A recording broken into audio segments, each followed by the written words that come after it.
Good game. Yeah. Firing for effect.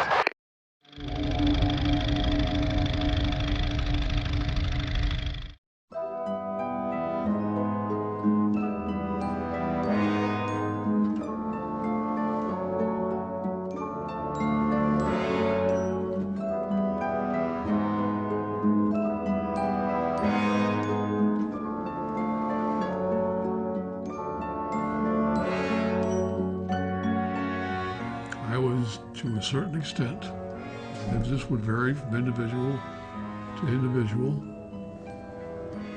a neurotic.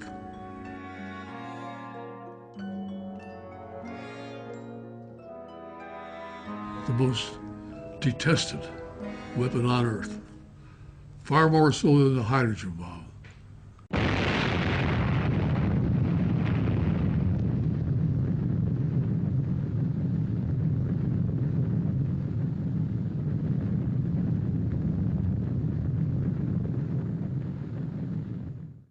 Real early on, I began to see radiation,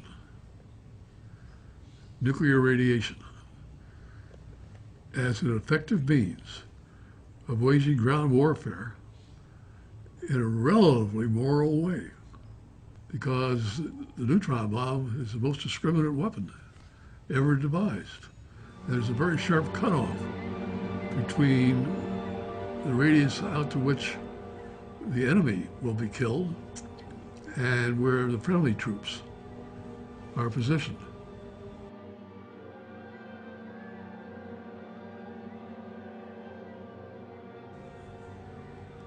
If you're like roughly 1,000 yards away,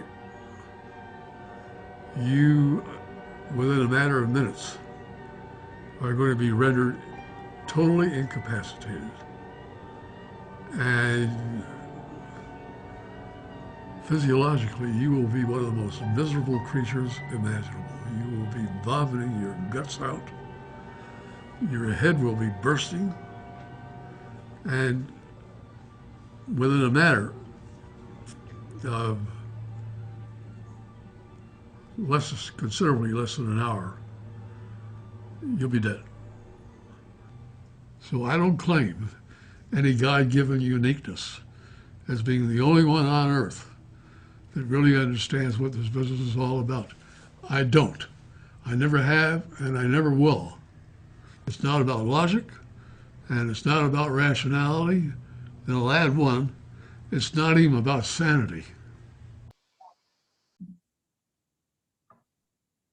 Bartender! More! I have to do that when I talk to you. Necessary. It's a combination between Joe Strummer and like some derelict in like 1880 Kansas, one-horse spaghetti western style drunk. How about the what's his name? Will Ferrell SNL skit where he plays the miner. Oh, Chad Higgins. Higgins. Yeah, child. Ew, cinnamon and gravy. That fiddlesticks. Pickle shoot. You know, that actually never made it onto SNL because they were laughing so much. Yeah, well, I remember. They just can't contain it. Tracy Morgan was losing it. "Hey, you shut your mouth," and he tried to pull him and settle down. That it's funnier when they laugh, as long as they don't laugh too much, like that weirdo, the guy that laughs all the time and just ruins it. Oh, Jimmy Fallon. Jimmy Fallon, yeah. Jimmy Fallon always loses it. Yeah, and it makes it funnier in a lot of ways when they start breaking character. Yeah, if they do it occasionally, they do it all the time, it just looks sloppy. Mm-hmm. Yeah, but for that skit, they had to axe it, and now it's only on like YouTube and shit. But something about Will Ferrell, he's just a legend. I do think they consider the cowbell skit to be like the top 5 greatest SNL skits. And I think Horatio Sands or Chris Kattan were like reflecting on it 20 years later, and it was the part where he just starts bumping into everyone with his gut hanging out is when they just completely lost it. It was so funny. I need more cowbell, baby. I have a fever. And Christopher Walken did not break character one bit, which made it even better. Right. You're going to be wearing gold-plated That's classic. diapers. Like, what the hell does that mean?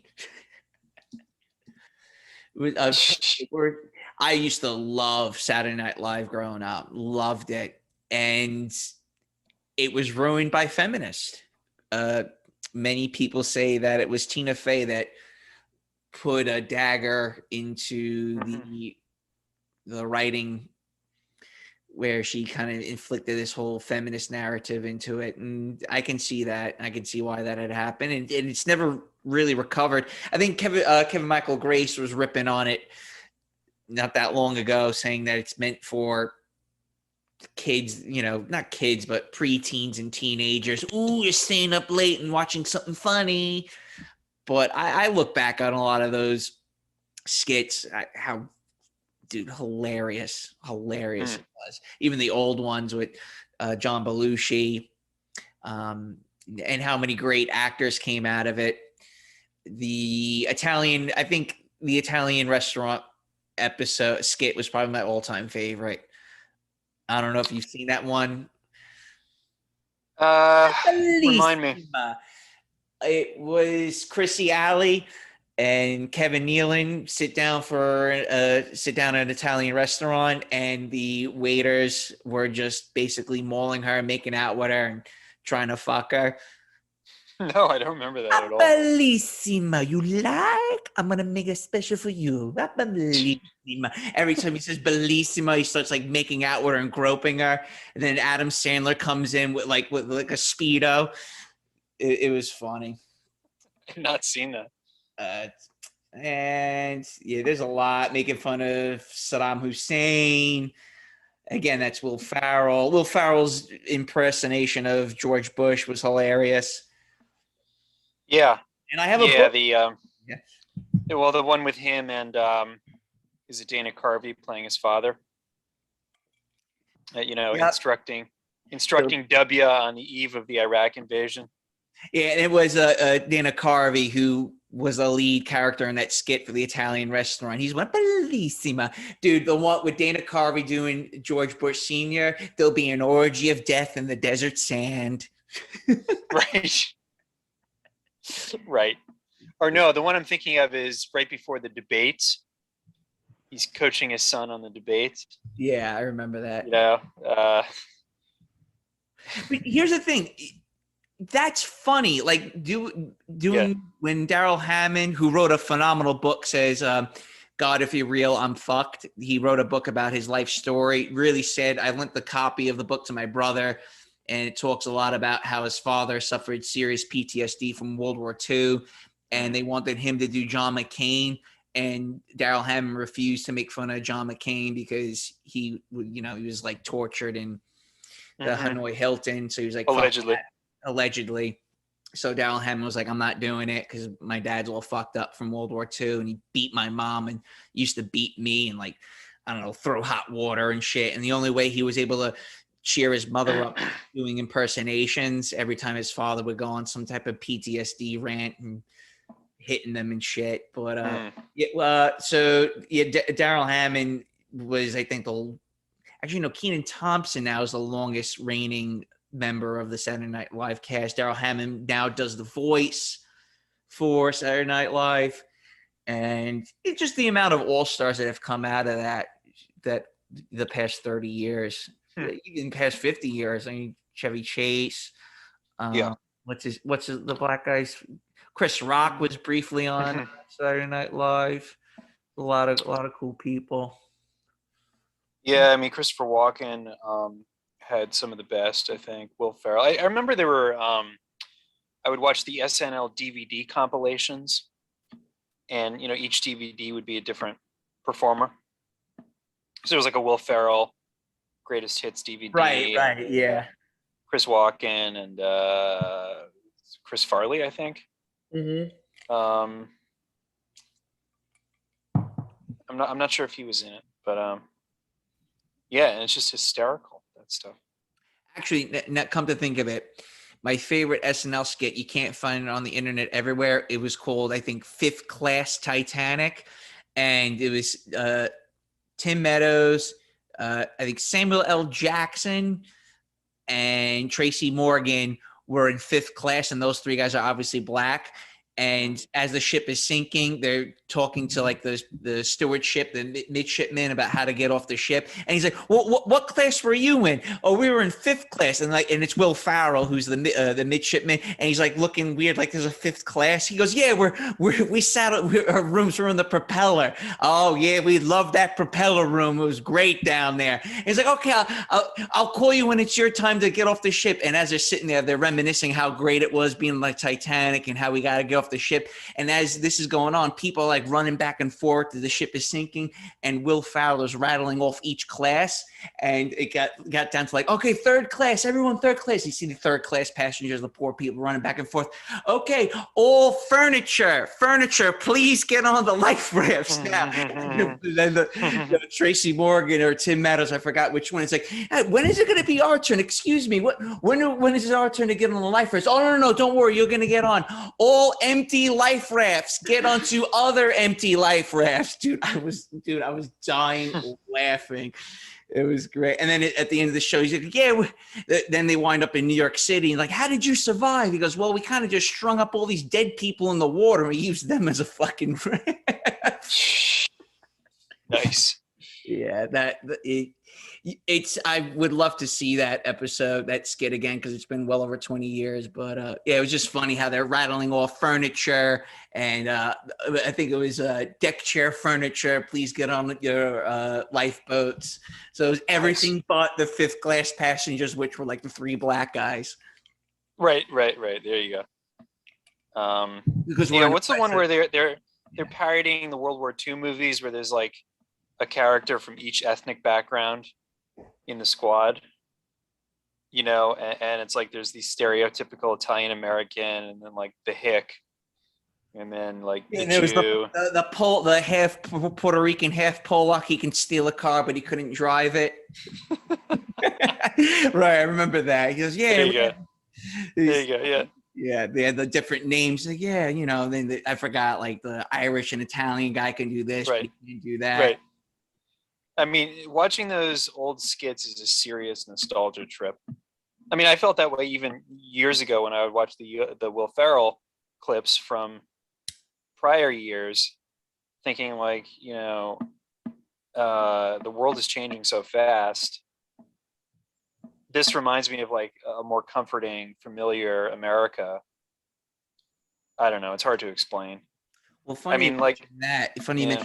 It's funny you bring that up. So I had mentioned to you, you didn't watch the Super Bowl, but the commercials and the halftime show, all it did was provoke people's nostalgia of, having Jay-Z, not Jay-Z, it was Dr. Dre, who's like 50, 50 Cent, who's 50, Eminem, who's like in his late 40s, doing songs that are now 20 years old. My mom was like, "How old are these songs? You guys weren't," like, me, my brother, and my mom were all watching it. And my mom was like, "How old were you guys when these songs came out?" I'm like, "I was in 8th and 9th grade." And my brother was like in 6th grade or 7th at the time. And then the commercials where they had The Sopranos, and then there was the Mike Myers movie, Austin Powers, and then there was the bit with the show Scrubs. So you saw all these people from 20 years ago appear on commercials, and again in the halftime Super Bowl. Now, you already know, and I've mentioned this, God, maybe like half a dozen times the past year, and so has Sandman when he was on my show, about how there's some type of psychological warfare being waged on people to provoke nostalgia because of so many things being changed in our culture the past since post-Koof. Yeah. I mean, there's no question. And even just looking at things from 2019,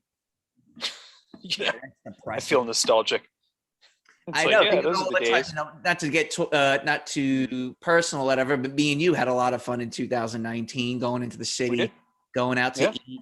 It was like on a Wednesday, Thursday night, me and you out to like 5 a.m. You're like, we really should get home. I'm like, no, one more drink, one more drink. Yeah, exactly. And I mean that's just it's dead and gone. I mean, even if the city, fully reopens, which they're not because they have these insane vaccine passports. Well, everything's But opening back up. What are you talking about? everything's open. It's over. You can go to the city. It's back They, to normal. they lifted the mandates, even though I think 5,000 NYPD officers got laid off. It's coming back. Is that right? Was it really that many? But yeah, it was a good chunk. Actually, I looked that up now. It was in the thousands. I know that. People, yeah, it might have been like 1,200 or something. You might be right. Lots of healthcare workers too. Lots of other city workers. Yeah, how many public sector workers did the city lose? It's actually depressingly few. I mean, compared to the number of workers there are. Yeah, it's about 1,500. Sorry. Okay. So we'll say 1,500 NYPD. Probably tack on another 1,000 for the FDNY, and God knows how many school teachers were let go. Who none of these public servants make decent money, mind you. I don't know that's. I mean, they don't have high salaries per se, but they have great pensions and benefits. Yeah, the bennies. You retire after 20 years, and then get your basically pulling a full salary every year. If that's even going to be there. What's that? If that's even going to be there in the next 20 years pension plan. Well, that's not a guarantee. But it's supposed to be. Yeah, it's supposed to be. A lot of things are supposed to be. The government is not supposed to touch our Roth IRAs. That's correct. But that could change. That could change. They can seize it because you said something naughty about Trudeau. Yeah, or just because, fiscal crisis. Well, all right, guys, things are going to change around here. We're taking your Roth IRAs. I live a plant-based lifestyle. I eat a plant-based centered life. According to New York City's brilliant mayor, who, by the way, suggested that he doesn't want to hear questions from white reporters. Isn't that nice? Yep, he attacked the press. He said, "You're asking me all these questions that I don't want to answer," and it seems to be white, like a. He said it's like a racist thing. It's because I'm black. You're asking me all these dumb questions. Right. Like, we're really gonna believe this stooge. These politicians, they're so self-pitying. It's like, how about you just shut the F up and do your job? Solve problems that the people elected you to solve. What's an epithet? An epithet is sort of like an insult. I guess we use that quite a bit on this show. We use epithets. I use epithets quite a bit. So when you said shut the F up, you don't want to say the word fuck. And I understand that. It's vulgar.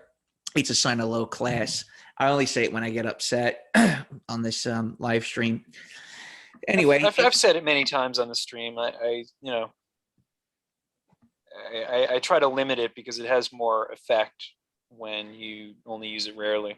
Yeah, you used to say the word, fuck when you're upset. Now it's like it's a filler word when it's like or or so, like what I always say. And other people would say fuck, fucking, like, that time when fucking. Yeah, no, right. It's just a verbal tick, it's like a filler word. Yeah. So some updates on the channel for all of you. In the show notes, I have written a new article titled The Behavioral Sink. It's up on the American Sun. Would love to have you guys take a look at it, share it, like it, do what you will with it. I'll be doing a show with IM to cover the pharmaceutical industrial complex. He's done some research. He's itching to do do a show on it, and probably tie in a little bit of the opiate crisis, if you want to call it a crisis. Talk a little bit about that. I have a show with Andy Nowicki, I Am, and Tim Kelly coming up in the month of March, so stay tuned for that. I have another show that I had done and have not uploaded it with Dr. Hugo Digaris. I don't know if you guys liked him all that much, but he's a pretty cool guy, very intelligent, knows a lot bit about transhumanism, and he's a self-proclaimed MGTOW man. We also have Joe Atwill lined up, who does the Powers and Principalities show with Tim Kelly on his podcast every week. I'm not sure if you guys are familiar with him and his work, but I definitely do consider myself part of his coaching tree. So a lot of my theories and ideas on the world at large stem from his work. So that's what I've got lined up. I think also Casual Bachelor will make a return. He's interested in doing a show. I'm hoping to get Sandman involved with him, do a little bit of a three-way. Again, maybe I will make an appearance. I don't know, but that's what I got in the works. Please hit the likes. Make sure you subscribe. And as always, make sure you go to the BitChute channel. I did 2 podcasts with guys I don't really know. I haven't uploaded them on YouTube yet, but I did upload one of them onto BitChute, so you guys can check that out. And the other show I did with I Am over the trucker convoy in Canada, that's also over on BitChute. So that's the updates. Cool. Anyway, now tonight I kind of want to circle back to a chat me and you did with Adam Smith.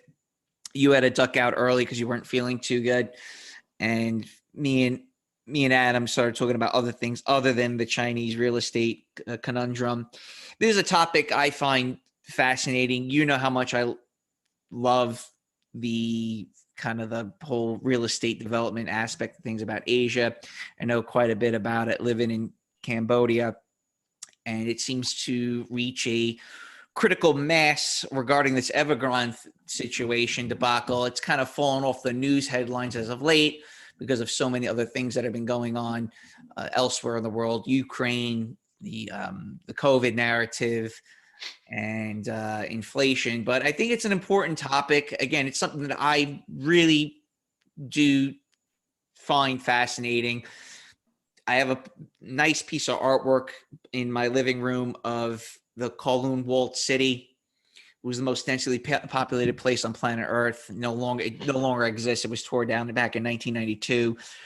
I got a book that's, I don't know how much it's worth. I think it's like a $300 or $400 book that my mother got for me last Christmas called City of Darkness. There's some really cool photos from that book up on the internet, and there's a lot of pieces in the book that are not on the internet. It's a captivating piece of art. I don't know if you want to consider it artwork. It's photography. So this photographer from Vancouver lived in the walled city for, I think, 4 years, just taking photos upon photos. So I got that book, and I have a book from a Christian missionary woman. She was a missionary where she was trying to help people that were addicted to drugs living in the walled city. And to kind of truncate what the Kowloon walled city was about, it was basically a large city block that was run by the Yakuza, the Chinese mafia, and it was anarchy in a sense. The government, The triads. Thank you. Yakuza are Japanese. Sorry about that. I'm confusing the two. Yeah, triads control the government of Hong Kong had a laissez-faire policy on it because it had a lot of political clout, and it was Hong Kong at the time was still kind of under British domain, so really it was kind of hard for the British government to control this city block with 60,000 some odd people in it. They're like, just say fuck it, do whatever the hell you want. Once the British started letting go of their control over Hong Kong. Then eventually the Chinese government stepped in, knocked it down, and now it's a city park, and there's a few remains of what's left of the walled city. And from there, I wanted to learn more and more about Chinese real estate. Hong Kong real estate is a bit of a separate, it's separate from mainland China's real estate problems. You sent me a really cool book about Chinese. Actually, you sent me an article, and then I found a book about the person who had written that article about these real estate tycoons in Hong Kong. I didn't read the book. I stayed focused more on just what's been happening the past 20, 30 years with mainland China. Hong Kong, again, separate entity. Not really going to talk about that tonight. It's way out of my depth of knowledge. And that brings us to the Evergrande crisis. So let me read off some of the numbers here. And we may be rehashing some of the talking points we had discussed with Adam Smith. So my apologies if we're sounding repetitive. But again, it's something that I find really fascinating, really want to share some knowledge on it. And that's basically it. And I'm going to put this topic to bed. And eventually I'll do a show on the behavioral sink, which kind of coincides with what's happening in China with these ghost cities. So China Evergrande Group, it is the second largest property developer in China by sales. That was based out of Shenzhen up until last month. I guess they can't afford the rent anymore. Usually a bad sign of a company losing money and power and prestige. It is ranked 122nd on Fortune Global 500, right after IBM. It has more than 700 projects in more than 240 cities in mainland China, including Beijing, Shanghai, Guangzhou, and Shenzhen. $23 billion market cap as of November 2021, $77 billion in revenue towards the tail end of 2020, $1.2 billion in net income towards the end of 2020, $306 billion in total assets, again, at the end of 2020, and just short of $54 billion in total equity, again, towards the end of 2020. As of 21st of September 2021, the developer had $310 billion in liabilities, making it the most indebted property firm in the world, which also equals to 2% of China's GDP. Shares of Evergrande have plunged 80% so far as of December 2021, while its property service sector has dropped 43%. Again, it's a separate ticker on the stock exchange. Currently, to offset its debt, it's given its subcontractors, property managers, leasing agents, suppliers, et cetera, basically, they're pawning off units and parking spots and other various perks in order to pay them instead of giving them, straight cash what they're owed. January 3rd of this year, Chinese resort island in, what is it, Hainan? What's that island near Vietnam? Yeah. H-A-I-N-A-N.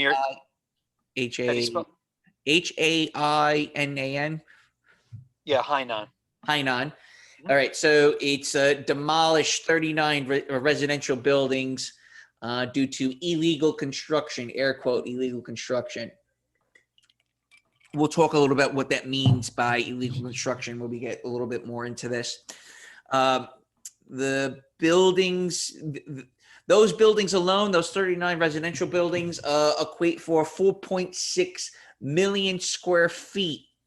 So you're demolishing 4.6 million square feet of potential property in condos, rentals, whatever, mixed use, et cetera, et cetera. You plug in whatever the hell you want into it. Let me scroll here. Evergrande is staring at an offshore debt pile close to 20 billion, including coupon payments of 500 million as of January 2021. The Chinese developer confronts a $197 billion liability payment due last month. Don't know what had come to that. I got some latest information, which I'll share in a moment. Evergrande, because they over leveraged themselves and they had all this money floating around, they started getting into other things other than property development. This includes wealth management, making electric cars, food processing, drink manufacturing, and it owns the country's biggest soccer team. And you guys can look up Evergrande's football stadium. You'll see how the colossal size of this thing, and they're broke, man. So in the short term, digressing off of Evergrande for a moment, it's been a decade-long party for a lot of these Chinese developers. The total debt in the property development sector in China accounts for about 5 trillion. That's on paper. Okay. Real estate investment accounts for between 12 and 15% of the country's GDP. That's between 2011 and 2018. We don't really have good figures after 2018. These are kind of this is lagging information, as most things on this scale are, unless you're actually involved in this. You're working for some type of think tank, or you're kind of on the higher echelons of a property development firm out of China.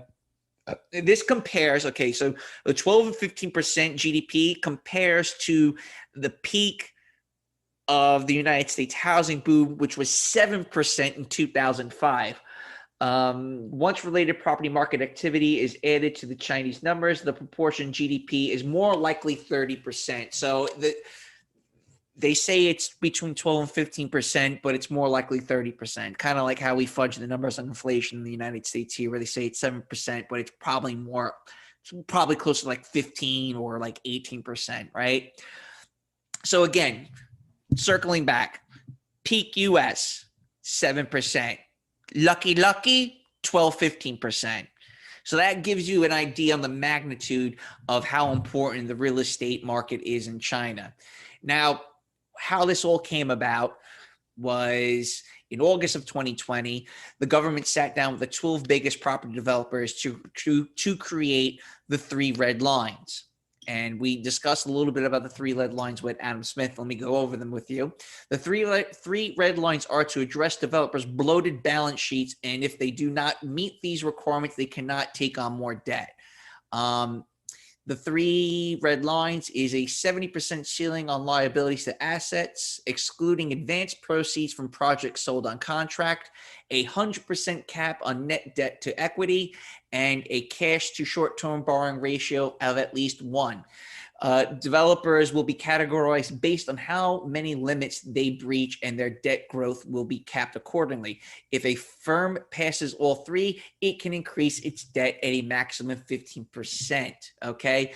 So of those 12 developers, only all of them met the short-term requirements except for 2, one of them being Evergrande.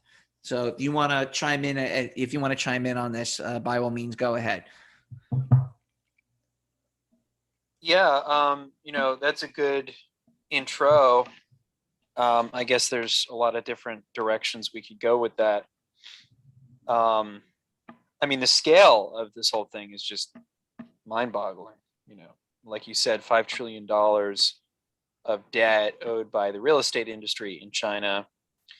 Evergrande accounts for like 300 billion of that. Right. This is one company. It's literally the most indebted real estate developer in the world, which I guess is not surprising. Probably the second biggest real estate developer in the world, because it's the second biggest in China. Well, it's kind of like first and second, depending on revenue and equity. I'm just making it easier, right? Just for people. Right. I think it's usually considered the second largest. I guess. I don't know what would be the biggest. It's another one out of China. Yeah. No, I'm saying in China. There's like China Oceanwide, I think, is the other one. I forget. Anyway, it doesn't matter. Greenland. But I think it's Greenland. Yeah, Greenland is pretty huge. In China, it's interesting with China, right? Because like in the US, we don't really have Like the average person can't name a real estate company, right? We can, me and you can. The normie can't. Normie really can't. I mean, maybe they can name like the Trump Organization or something, Which doesn't really hold all that much. Well, it doesn't matter. I'm just saying, real estate. Well, right, because the Trump Organization is commercial primarily, right? Hotels and apartments, but like A few in terms nursing of homes in Queens. nursing homes, but in terms of residential real estate, we don't have like nationwide companies per se, right? I mean, we have nationwide apartment developers and operators, which again, most people don't know the names of. But they're nowhere near on the scale of these Chinese developers. These Chinese developers, they just print out homes, basically. I mean, Evergrande, you mentioned they have hundreds of projects. Most of those are apartment projects. They just build these cookie cutter apartment buildings across the whole freaking country. And so the scale is enormous and beyond what most Americans are familiar with. And then, of course, because real estate is such an important growth driver in China, and it's also a store of value. That's probably not the right phrase for it, but it's an asset that the Chinese invest in because there's nothing else to invest in. Right? I mean, the stock market returns about 1% to 2% per year on average in China. It's hard to get their money overseas to invest in foreign assets, right? So I mean, if you have money and you need to park it somewhere, real estate is the obvious choice. Same goes here in the United States. Building upon what you just said, the mainland China man does not trust their stock market. So they like having something physical to grab onto. Gold is super popular in Asia, even though it's kind of like watered down and shit gold. They love their jewelry and gold and rubies and such. So things like that, and obviously real estate are a big thing for people to purchase, a real hard asset. In addition to these three red lines, you shared this with me. Developers' land purchases cannot exceed 40% of yearly sales revenues, as well as limits on banks' loans to developers and individuals. It took only about 1 month for buyers to apply for a mortgage in the first half of this year, meaning 2021. But it now takes 2 to 3 months as banks have cut individual house loan quotas. Those policies have restricted capital flows to China developers. As a result, many are experiencing tight liquidity and have to lower selling prices to bring cash in. The Chinese government has moved to put a ceiling on domestic house prices, so their price fixings after the market turned red hot in recent years, sending many cities' prices to sky-high levels.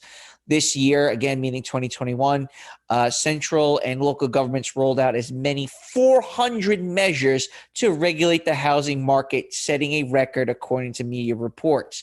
China's top 100 developers saw new home sales fall 32% from year earlier in October, according to China Real Estate Information Corporation, after a similar slump in September. Now, this is another sector we're not discussing is the commercial sector. Commercial rents in Beijing declined by $51 per square meter in the fourth quarter of 2021. It fell to about it's in 330 yuan to 325 yuan per square meter in the second quarter this year, according to Knight Frank. Knight Frank is a very large real estate agency internationally. Again, the ratios between 330 yuan to 325. Doesn't seem like that much, but in the grand scheme of things, when you're talking about per square meter, it's a significant decrease. Blackstone dropped $3 billion offer on Soho, China, amid regulatory review of the takeover largest developer in Beijing. And I want to talk a little bit about the U.S. investing in China. This is more in your wheelhouse. So this is a sign. Blackstone, which is a real estate. I think it's a hedge fund, or is it real estate? Blackstone, not BlackRock. Yeah, Blackstone is a private equity firm that invests in a whole bunch of different assets, including commercial real estate. Okay, And so they moved. They're looking to buy property in China, commercial property. Yeah, they do all over the world. They're actually the biggest commercial property owner in the world. Last I Okay, checked. cool. And on another little factoid, useless factoid, 30 to 40% of loans held in Chinese banks are non-performing. Chinese banks are instruments of state policy, providing financial resources needed for development, but display little concern with the bottom line. Obviously, lucky. So that's where we're at. You guys can probably listen. If I spoke too fast, play it back. Again, commercial real estate crashing, U.S. hedge funds looking to buy into lucky. 30 to 40% of Chinese loans are non-performing or underperforming. You got a 25-year growth, 25 year straight growth, no pullbacks in their housing sector up until the last couple of years. COVID obviously caused a bit of a knock-on effect where, it's an accelerant. I just heard recently that anyone working in the tech sector in China can work indefinitely from home. That's coming from the higher up. So that's going to obviously affect. Really? Yes. Just found that out a couple hours ago because I was planning on doing this show, and I all the information I had written down, I wrote, I think, around Christmas time. So I wanted to figure out if anything has really changed since Christmas regarding Chinese real estate. But that is one thing that has happened. Again, so housing combined contribute to the GDP again, 15.8%. The U.S.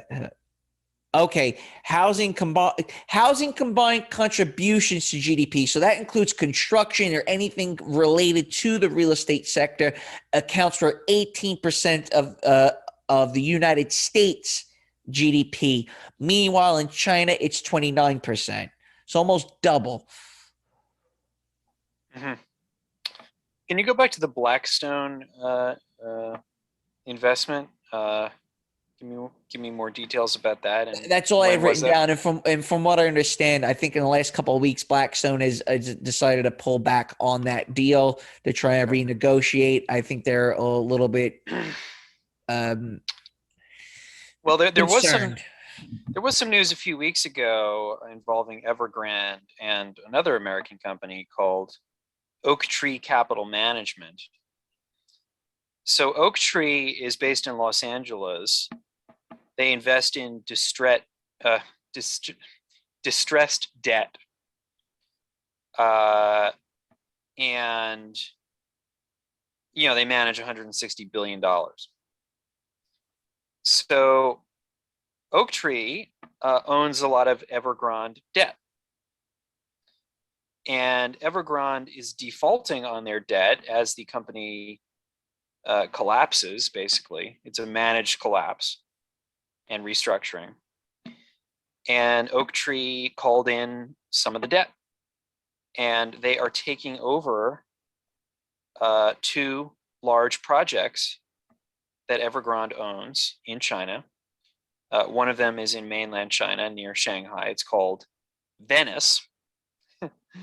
And speaking of, these fake European, the fake European aesthetic in China. But Venice is a monumental apartment complex on the coast of China. And they've been building it for 10 years, investing billions of dollars into it. You should see the pictures. Actually, maybe we can put up some pictures of it. They cordoned off a large section of the ocean around this project in order to dye the water a lighter shade of blue. That's how big this is.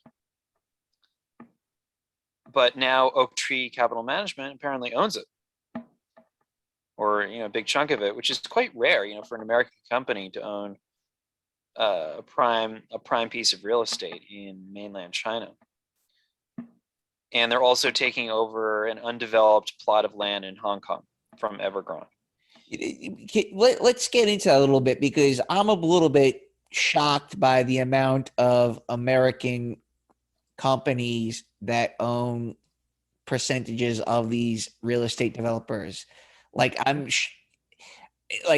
can't imagine the skullduggery that goes on behind closed doors between, let's say, Blackstone and the Chinese Communist Party. Oh yeah. Well, I mean, China's welcoming this investment. You got to understand. I mean, huge amounts of foreign capital are flowing into China, contrary to popular belief, where people think, oh, China's an unfavorable investment, an unfavorable destination for foreign investment because of all these problems. That's not really true. That's not really true. I mean, foreign investors are buying Chinese stocks and bonds, both corporate and governmental, by the boatload. And China welcomes this because it helps to strengthen their balance sheet. In much the same way, right? You think about like, the trade war, right? And between the U.S. and China, the massive amount of foreign investment that's flowing into China is counteracting the effects of the trade war. Right. And we're used to saying that it's China investing here in the U.S. We hear about the largest Smithfield farms. We hear a lot about, I remember it was a Brooklyn Monk talking about a telecommunications company in Tennessee being bought out by China, and surprisingly, the U.S. government stepped in and said, absolutely not. You cannot be buying our telecommunications companies here. So and obviously something that I always hark back on is the amount of single family homes being bought up by, some dirty fucking Chinese gang member that made his cash off of fentanyl, Yeah, I'd like to see data on that because, anecdotally people say that. Well, you can't. Here's the thing. You don't know if it's a cash deal. There's no paper trail. Right. So, I listened to this one guy, Randy Patrick, who came on our show before you came on. I should really re-upload that chat. And he was discussing that most of those deals are cash. So the numbers are kind of dodgy at best about foreign direct investment in real estate from not just China, but India and Europe for that matter. So you don't necessarily really know. And the other thing is when I was researching about Chinese nationals buying property in the United States, they're blown away by the concept of annual property tax, because in China, the tax is already baked into the sales price. So you pay the tax only one time, and then it's yours. And that's part of the reason why you see a lot of these ghost projects, ghost cities, because if you bought it outright and there's no monthly or annual cost, then fuck it, I'll just let it sit. Where in the United States, you don't necessarily see things like ghost cities and ghost towns because there's a property tax that you have to pay. So you want to keep that asset moving. Whoops. My coaster fell. Uh-oh. Anyhow, so yeah, and then if you see places like Detroit that are kind of like these ghost cities, and I want to make a point here. When we're talking about Chinese ghost cities, they're not necessarily ghost cities. They just never been inhabited. So we're using the wrong terminology when we're describing a lot of these mega cities that are vacant. Ghost cities means that it was occupied at one point. There was life in those cities at some time, one way or another. 6 Mile China, the 6 Mile in Detroit, and the 8th Mile, right? Not 7th Mile, 8th and 6th Mile. Those would be technically ghost cities. Those are ghost districts of Detroit because they were once occupied. There were people there at one time. And probably, I don't know Detroit's property taxes, but it's safe to assume it's relatively low. And there's probably some type of tax write-off that coincides with a derelict property. See what I'm saying? So, right. Yeah, well, I think it's understood when we talk about Chinese ghost cities that we're not saying these are cities that used to be crowded with people and now it's empty. I mean, we're talking about cities that were built and nobody came, That's basically. correct. Which probably the nature of the problem has been a little bit exaggerated in the Western media. There's a joke, the most famous ghost city in China is Ordos, Inner Mongolia, Yep. which is part of China. And the joke was that there are more BBC reporters on the streets of Ordos than people who live there. Well, But the person who broke that story worked for Al Jazeera Network, and she was banned from China. She can never go back. She can never step foot in yeah, China ever again for breaking that story. And what's kind of crazy talking about Ordos is that China, not just China, but people of far Asia, they don't divulge what their intentions are, right? So when that story broke, and the West starts making fun of this, China was embarrassed. Like, Chinese people have a really hard way of conveying and debating and conversing on what their intentions are and what their ideas might be based on, like the whole idea of these ghost cities. Like it's a foreign concept to us, and we laugh at it. And China doesn't necessarily know how to react to that. So what do?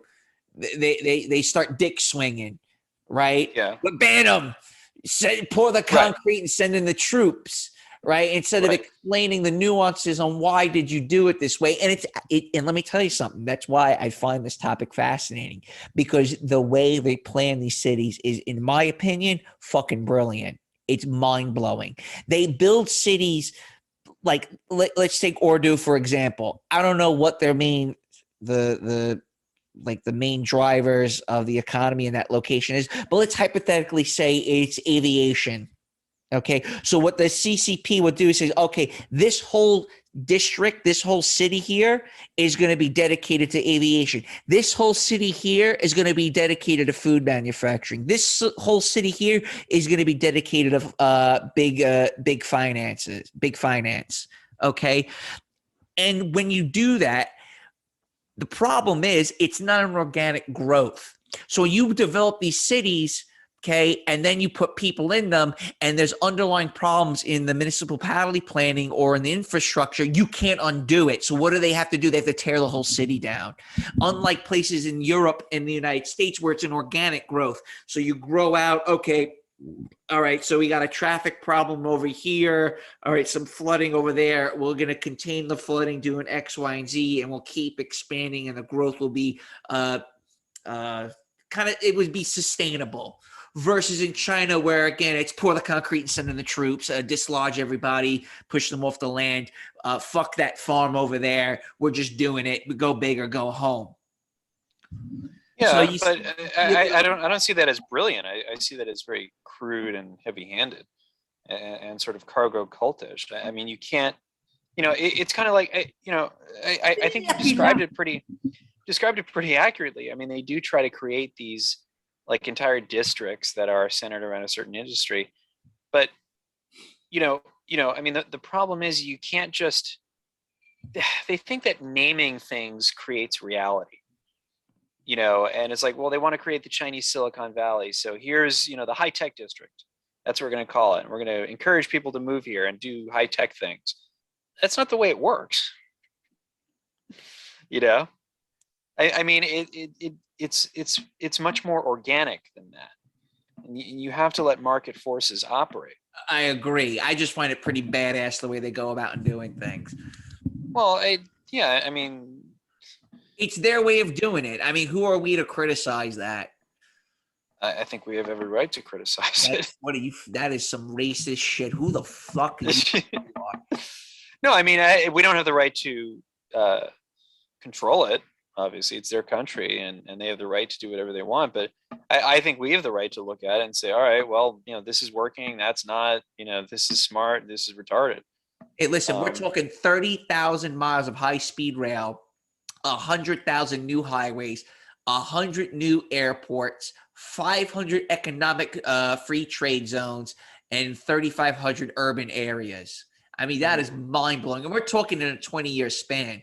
We're also discussing more concrete poured in the past 20 years than all the United States combined since its inception. Uh-huh. Yeah, no, it's definitely an impressive speed of growth and infrastructure development. Right, and then we no can question. talk about a little bit what you just said, where you name it doesn't mean it's going to come into fruition. Like, so many of these projects have far-fetched hyperbolic names, like prestigious villa, prestigious villa of insert city name, new gardens of blah blah blah. Yeah, Glorious Estates of luxury Village. hills. Yeah, right. Rich Majesty Manors. majesty. Yeah, and look, I mean, it's, you know, it really is the Bugman life there, and it's there is something appealing about it. I mean, I spent a fair amount of time in China, and you know, these huge new wealthy apartment complexes are kind of cool to be in. You know, I mean, it's not bad. Right. So what I've written down here is that you bake in major flaws, unbeknownst to the city planners, till when it's all said and done, and it's impossible to fix unless you, again, literally tear the city down. So, you know, you have a business districts that have exploded. In 2003 was considered like the first year of the boom. The CCP did a head count of 36 districts being built. Beijing 4 alone. In the U.S., we only have 2. So this factoid is enough evidence on how overextended they've become in their real estate development projects. What was the last number you cited? 13 what? What did I say? I didn't say 13. We only have 2? We only have 2, and Beijing has 2 4 what? alone. 2 what? Business districts. We meaning New York? U.S., Chicago and New York. Chicago's not a business district. You mean cities? You mean financial centers? Yeah, financial centers. Thank you. Well, mainland China only really has Shanghai and Shenzhen are the primary financial centers, and of course Hong Kong. But I mean, this game of counting, you know, and China likes to do this too. They like to do these pissing contests where it's like, we have more things than you do. It's like, yeah, I mean, they have 4 times the population. Right. So it goes without saying. Yeah, you do. I mean, if everything is equal to us, they should have like 4 times of everything. The high-speed rail to me is genuinely impressive. You know, although there are reasons why we don't have that here, it would not be economical. But look, I mean, all things being equal, I'd rather have high-speed rail than not. So I'd take my hat off to them. Locomotive. Yeah, instead of, you know, freaking Amtrak, or, you know, the rusty clanking old rail that passes for, you know. Well, the other thing that we have to look into is the fact that we make things more pedestrian friendly in the United States. A general issue building these mega blocks.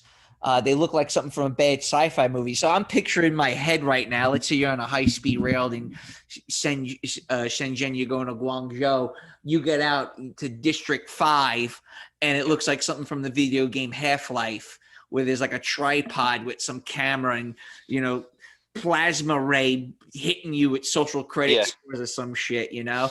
So, Nothing is you know, accessible for the elderly or the handicapped. They're not good for children.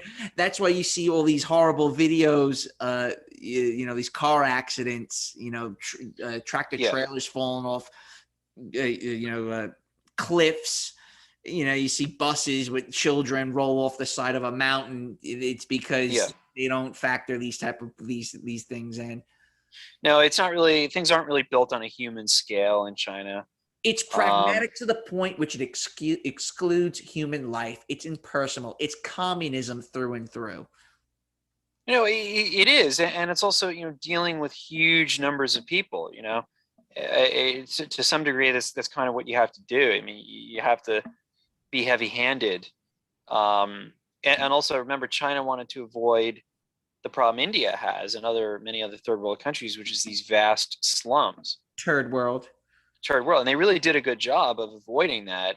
And the way they did that was by controlling population flows internally. So, if you want to live in a city in China, you need to have a hukou, which is basically a residence permit. So it's an internal passport system. Right. In order to live in these cities, you have to have good thing we don't have that in the West. Koof koof.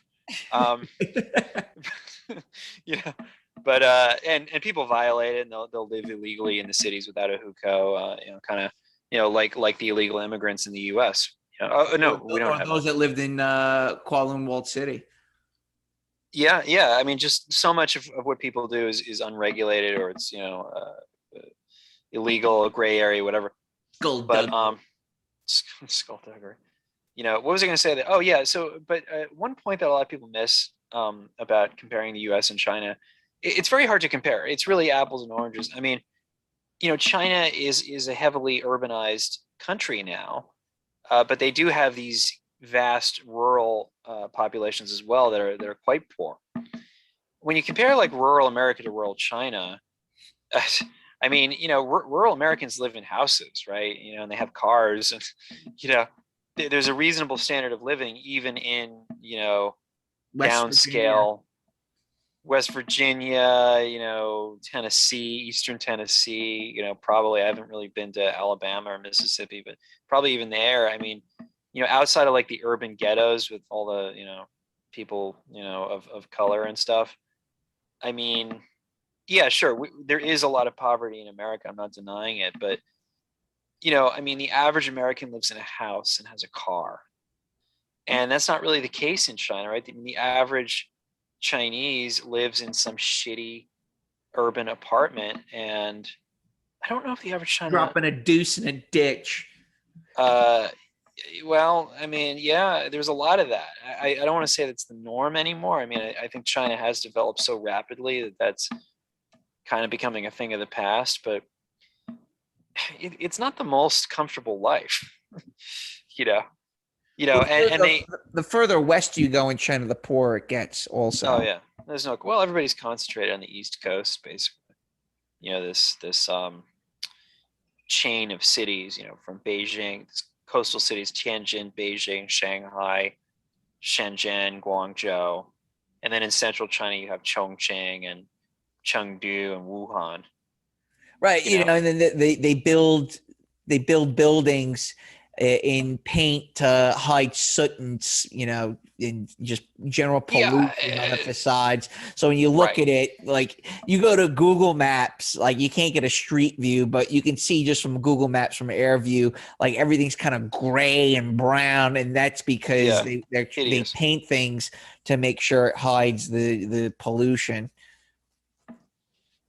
Yeah, that's right. I mean, the cities are built literally in the middle of nowhere, and then they wait for infrastructure, as they tend to build buildings first before, let's say, installing a traffic light or a sewer system. Dubai is a great example of this. I remember playing a clip for for all the old school listeners out there. We were cracking jokes about the Dubai porta potty chicks, where they built the city of Dubai, but they didn't install any type of waste treatment. So you'll have this conga line of sewer pump out trucks that stretch for miles to pump out all the shit in Dubai. I mean, that's just give you an idea of what you may see if you were to visit like these second and third tier cities in China. Yeah. So so once one piece is in place, value goes up after each phase is complete. So once they install the traffic light system, prices go up. They install the sewer system, prices go up. I remember talking to my ex-girlfriend in Cambodia. She wanted to sell her land in Battambang, and I'm like, don't sell it. I'm like, look, and I point to the power lines. I go, wait for the power lines to go up. Your property's going to go up in value. Wait for the road to be developed. Your property value is going to, the value of your land's going to go up. And then it finally dawned on her what I was trying to convey. And luckily she never sold it. So I think I got through to her, unlike most Khmer, so in a lot of sense, it's the same way in China. So the general population buys up both commercial and residential and wait for some communist decree from Beijing on the next phase, which will obviously drive property values up even higher. Sit and wait is the game. It's never if, it's always a when in China. Well, it's also an if. I mean, a lot of this development, happens in tandem, or it's they'll lay the infrastructure down first, and then they'll let the Chinese government will let the private developers kind of fill in the gaps. Mm-hmm. So the Chinese government will build the roads, the rail, and you'll see there's going to be like rail stations in the middle of nowhere, right? I mean, high-speed rail going to some frickin' village in the middle of nowhere, and then the government will build, a university campus and or a hospital, municipal government building Or Apple factory. The state-owned banks will fund manufacturing in that area, and then the private developers will build the apartments and the Well, at times during the backroom skullduggery, the CCP will say, you know what, you got to build a high-speed rail. If you're going to dislocate all these people, the onus is on you. You have to find new houses for them because the government they don't want to get their hands tied up or dirty in a situation when it comes to relocating X amount of people. I remember in Cambodia, I was there during the whole Borikila riots, and it was like this slum in the middle of Phnom Penh, and they sent it, pour the concrete, send in the troops. The police were just beating the shit out of some fucking mama son. It was really bad, right? And they didn't have the contingencies to where were they going to put these people, right? So they just shoved them off their land, and I don't know exactly what happened to them. I think most of them wound up being actually, in fact, I remember when I went out into Odum, which was about, I think, like 20 or 30 kilometers north of Phnom Penh. Odum was it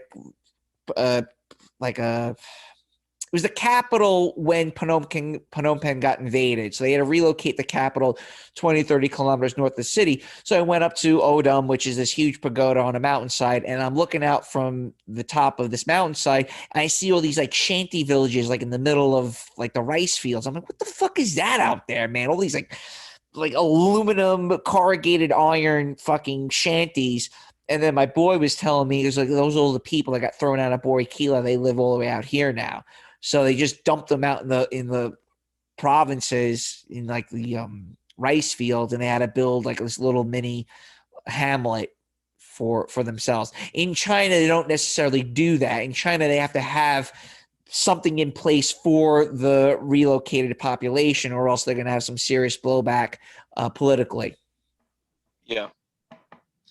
By the way, just wanted to mention Chinese car ownership. So there's just over 300 million vehicles in China, of course, with a population of 1.4 billion. So it's 214 per person in China. In the US, it's 816 per person. No. I'm sorry. What per person? Per 1,000 people. So what does that mean? So there are 268 million motor vehicles in the US. There's just over 300 million in China. China has 4 times the population. Basically, the US has 4 times the vehicle ownership per capita of China. For now. Yeah, of course. I know. Yeah, just wait. Just wait. China's but, it's just a normal part of American life. Probably less so for the frickin' Generation Z and the millennials, but you become an adult, you get a car, and your car is your castle, and it's like a really nice thing to have, and you have mobility, and China doesn't have that. I would rather cry in a BMW than smile Yes. on a bicycle. There you go. As the infamous Chinese e-celeb or TV celebrity. Well, what was she? She was like a reality show star or something. But yeah, I mean, they're very materialistic. But I mean, but that's another angle on the whole high speed rail thing. It's like, well, yeah, I mean, it's good to have high speed rail when you don't have a car. Or Like have a in America, bicycle. we just don't need. I mean, I'm doing some traveling in the U.S. and I'd love to have high speed rail, but even if that was available, I don't think I would. I think I would still take my car It's because the I can. independent factor. It's the independence, the mobility, the flexibility. I can pack everything in my car. The car is my mobile, home basically, and that's part of our culture. So, and China just has the density that they can support high speed rail. I mean, China has so many people in the corridor between Beijing and Shanghai, and so many people going back and forth, that it actually makes sense to have high speed rail between those two cities. Whereas I don't even know that it would make economic sense to have high speed rail between New York and Boston, or New York, maybe between New York and DC, maybe. Oh, you're talking about high speed rails? Yeah, I there wrote just a little. aren't that many people transiting between those cities on a regular basis. Yeah, I wrote a paragraph in my latest article a little bit about high speed rails in the United States, and it's impractical outside of like the tri-state region. DC, Yeah. Philadelphia, Boston, New York City, like that's about it. That's the extent in which I it think would it would make sense. Yeah, I mean, in the Amtrak corridor, like it would make sense to have much better high speed rail. And personally, I'd love to see high speed rail. Like my dream is kind of like a bullet train between New York and LA. That would just be so cool to ride. But nobody would ride it. There would be no reason. You don't have any idea how long it would take to the return on investment for that would be, man? Never. It would never. There would never be a return on it. So then Because it would cost $1 trillion to build, and So then why is there such a heavy emphasis coming up from the peripheral left about these high speed rails being built in the United States? I think they're just idiots. I really. I don't think they're going to be able to achieve any of their utopian dreams. They're going to wreck the world in the process. I mean, this whole thing about electric vehicles. Yeah, how are you going to build the infrastructure to support those electric vehicles? More of a reason why are they so popular in China with Evergrande trying to build electric cars, thinking they're going to be the next Tesla. That's a stupid little vanity project that they're doing. I don't think that. Oh, you mean lucky? Yeah, exactly. It's all about that vanity, baby. Yeah, it's like it's trendy right now. It makes them look like they're green friendly. It's all BS. All right, so let's get a little bit more into the weeds on Chinese real estate here, and especially with these ghost cities. Now, the average price for a residential home in China, typically an apartment, more than quadrupled between 2001 and 2019. Part of the reason why is that investors rarely rent out their properties. They think it's gross having a foreigner, or not a foreigner, but having someone else live inside in their property, even if it's their second property. All right. So 1/5 of Chinese housing, or at least 65 million homes, lie empty. Rental yields on a typical are typically about 2% in China, which is way below the typical mortgage rate at 5.4%. In other words, they buy to let strategy that has proved popular for wealthy people in Western countries, such as in the UK, doesn't make sense in China. Investors are instead buying these properties solely because they expect values to keep going up. Lower prices might be good for some people, not yet on the property ladder, but with more than 90% of the urban population owning property and 40% of the household's wealth tied up in property. Now, you've mentioned to me in the past about how many properties are owned by Chinese baby boomers. Why don't you tell us a little bit about that? Yeah. By the way, which article were you reading from there? These are just show notes I've had. Okay. Well, if I'm not mistaken, something like 90% of urban households in China own their own property. That's correct. Their own Yeah. home. Yep. Right. So, I mean, and and this is a function of the fact that the private real estate sector was basically created from scratch in the 90s, because before that they didn't have private real estate. It was all government housing, right? And you basically lived where the government assigned State-owned you. enterprises. Yeah, you'd work for a state-owned enterprise, and then you'd have something called the work unit, the Dan Wei, that essentially dictated everything you could do in your life. I mean, until the mid 90s, you actually had to get permission from your Dan Wei to get married. Wow. Yeah.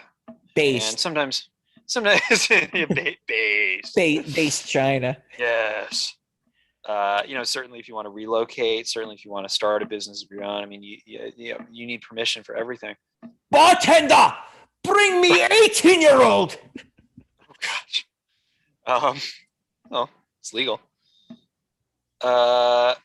So what happened in the 90s is that China privatized all these homes, and basically all these families, that were living in government housing suddenly found themselves, living in homes that they owned.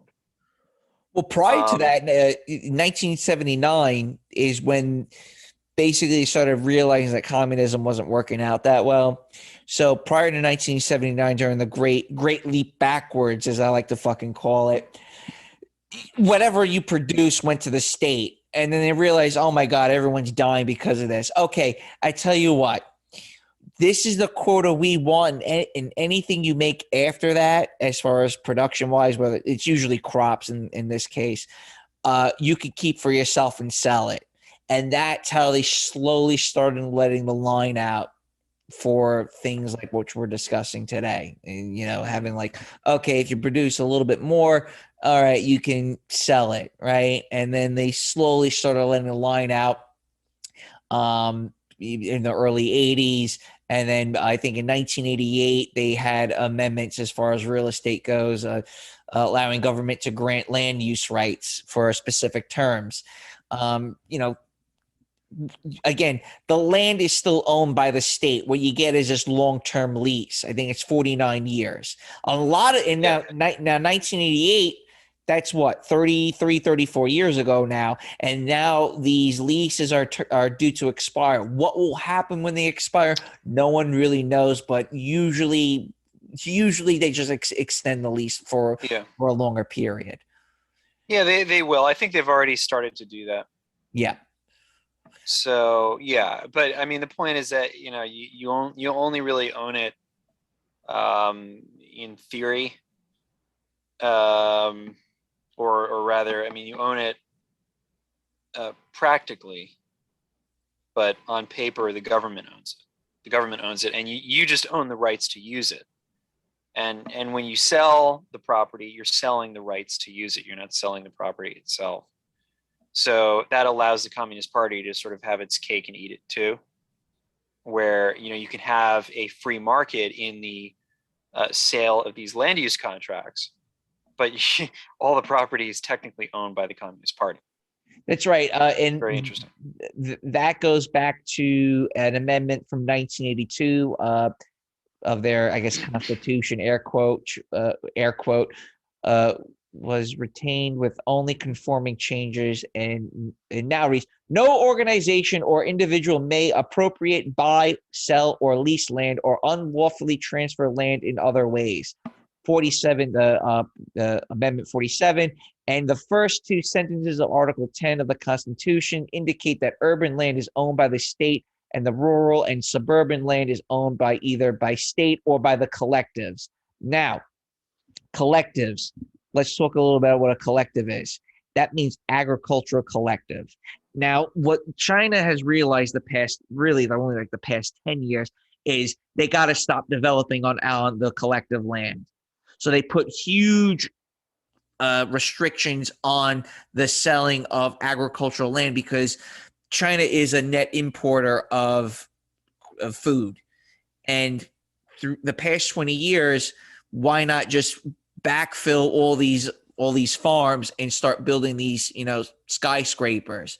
Well, what you did is you're biting the hand that feeds you. You see what I'm saying? So, all right, the collective gives off this land to the Communist Party to give to a developer.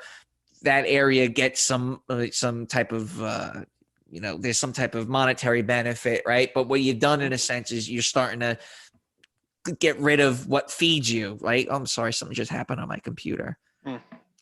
My apologies. Okay, sorry. Anywho, so the past 10 or 15 years, they've realized we got to stop selling off. We're running out of land, basically. And the land that's left is agricultural land. And since we've already developed so much of it, we're importing more and more food because we don't have any more farmland. We don't have any more farmland. Running out of farmland. Because we're exhausting it? Because we're developing it. Mm-hmm. Yeah. The only way, the biggest tax revenue for the Communist Party is what? Selling land. Right. That's and that's now it's you're kind of now your back is up against the wall because you're running out of land. So what do they do? These developers, we're going to blow up mountainsides. We're going to start filling in parts of the fucking ocean. Literally, that's what they're doing. Mm-hmm. Yeah. I mean, it's a problem in general. I mean, I never really gave much credence to the the environmentalists who say that the planet can't support us, and you're all over the place with that. First you're telling me about peak oil, now you're telling me it's not a big deal. Well, no, I'm not saying it's not a big. I don't think I've ever said it's not a big deal. I mean, I'm saying when I was younger and I kind of just like mindlessly absorbed conservative shibboleths. I just said, oh, those stupid tree huggers, they don't know what they're talking about. And a lot of their doomsaying never came true, right? I mean, they predicted all these horrible things would happen and it never happened. But that doesn't mean it can't happen. Now, I think that climate change is total nonsense, but I think it's a cover for what's really going on, which is that we probably are approaching the limits of growth. Twilight of abundance. The twilight of abundance, the limits of economic growth and the limits of the planet's ability to support the population. And I'm a little bit concerned about that. But I mean, you can see it in these kind of throbbing mega cities and the impact this has on the environment. I think the mistake a lot of people make is that they think of Earth as like one integrated thing, Gaia, right? And they talk about the planet, but I mean, the planet is too huge to reduce to one entity, right? I mean, when we talk about the environment, it's a local matter, right? When you venture out into the hills of West Virginia, I mean, the environment, nature is basically unspoiled, right? But then you go into the cities and it's just because we pave everything over and it's all concrete and steel and glass. Well, you have local warming, right? I mean, the climate is much warmer in the cities. That's called the heat. Right, the heat island effect. Heat island effect, yeah, heat sink. So I mean, there's this guy Brett Stevens, who's a really brilliant, right wing writer. He runs a website called America.org, America with a K. He argues that we should basically earmark half of the land for nature. Just fucking commie. It's an interesting idea. He's kind of like he's like a deep green on the one hand, and he's like practically Hitler when it comes to diversity and stuff like that. But tell me a little bit more. Tell me how you really feel. Don't you want to just do something about it? They just want to do something about it. Yeah. 20 want to just kidnap Governor Whitmer. Who? Whitmer? She's my favorite. Yeah. He looks like a happy person. Disavow. 28 billion square feet of new housing, equivalent to 1/8 the housing stock in the United States, was erected in 2003 alone. The total area of new residential construction has climbed steadily, increasing by nearly 16% year over year since 2009. What's the yeah, how many empty apartments are there in China? That I only had the square footage. The Guardian article says about 65 million homes, I'd actually go back to my first article. at least. Let me go back to. I got this earlier article I had written for the American Sun about Chinese real estate. Give me one moment. This is a long ass. Over 7 billion square meters unfinished floor space right now in China. Dear Lord. and housing still unaffordable in China.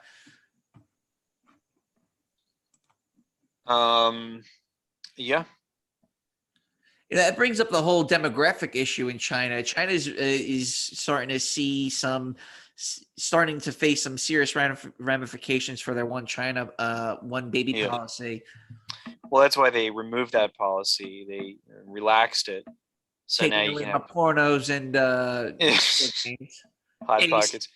Base China. Base China. So base China says you can now have up to 3 children. Let's all applaud China's sensible attitude. Banning K-pop. Banning K-pop. Banning boy bands. Yeah, I mean, they're probably not wrong to do that. Although, again, I mean, it's this kind of heavy-handed control of the culture that I really, obviously Based. as an American, yes, it's based. But Winnie the Pooh, winning the way. I mean, their population is aging. I think the working age population in China is now officially shrinking. Birth rates have been going down for several years in a row. By 2050 in Hong Kong, those 80 and older will exceed the 15-year-olds and under by 75% and 30% in Taiwan and in mainland China, a net loss of 60 million of those under the age of 15 years old, with 190. Drop my mic. With 190 million over the age of 65, China is about 2 decades behind Japan demographically. And you said it might be even sooner than that, maybe more like a decade and a half. Yeah. Yeah, that's about right. And the thing is, unlike Japan, China will not be entering this period already wealthy. Right? So Japan got rich before they got old. China is getting old before they get rich. Well, you were telling me off air that they're kind of stuck in this second tier country, whatever. Can you tell me? Well, there's something called the middle income trap. Thank you. Okay. Yeah, I don't know. China may have overcome that. But that was a problem for a lot of the developing Asian countries like Thailand, for example, where basically what happens is you develop up to a point that you're exporting a lot and you're trading a lot and your wages are rising such that you become less competitive vis-a-vis other developing countries that are less wealthy than you. And so the manufacturing migrates over there, right? Because now your workers are too expensive, but you haven't yet developed the high-end, high value added services that are the next phase of economic development. So you're kind of stuck in this trap. You're not poor, but you're not rich. You need a war to get you out of that. Yeah, man. Yeah, or you just kind of stagnate. Like Thailand. Brazil. Brazil is probably another example. Yeah, middle income trap, probably. South America, that's the future, my friends. How long have we been hearing that for? 30, 40 years? They say Brazil is the country of the future and always will be. Of course, Argentina used to be one of the wealthiest countries in the world. Yeah, they're sliding backwards. Well, they've been sliding backwards for a long time. Every time Argentina looks like they're going to get out of it, it's like, oh, you're going back. going back, sorry. Well, they had a huge financial crisis in 2001. Yeah, they fell apart after the As Falkland War too. I think that was like yeah, their peak was like early 80s.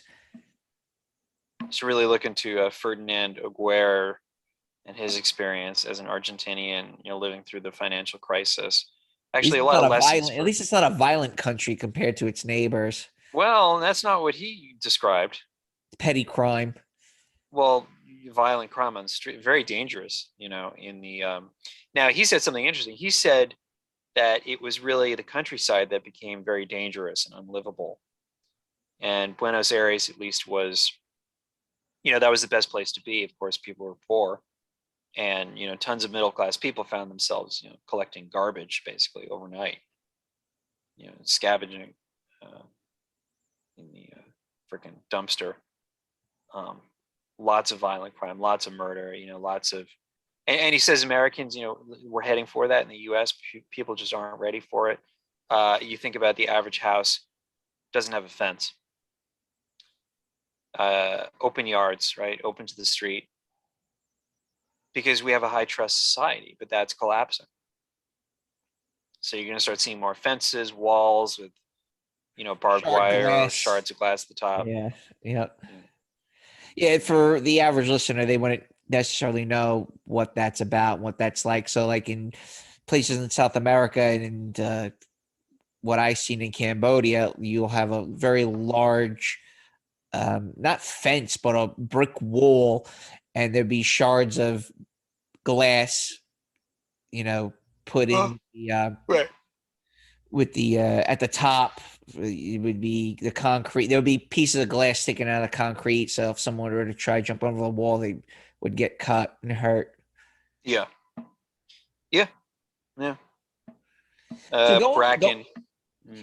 going back to more on the real estate aspect of things. So basically, what middle class China has is very similar to the boomer mindset, which is buy the dip.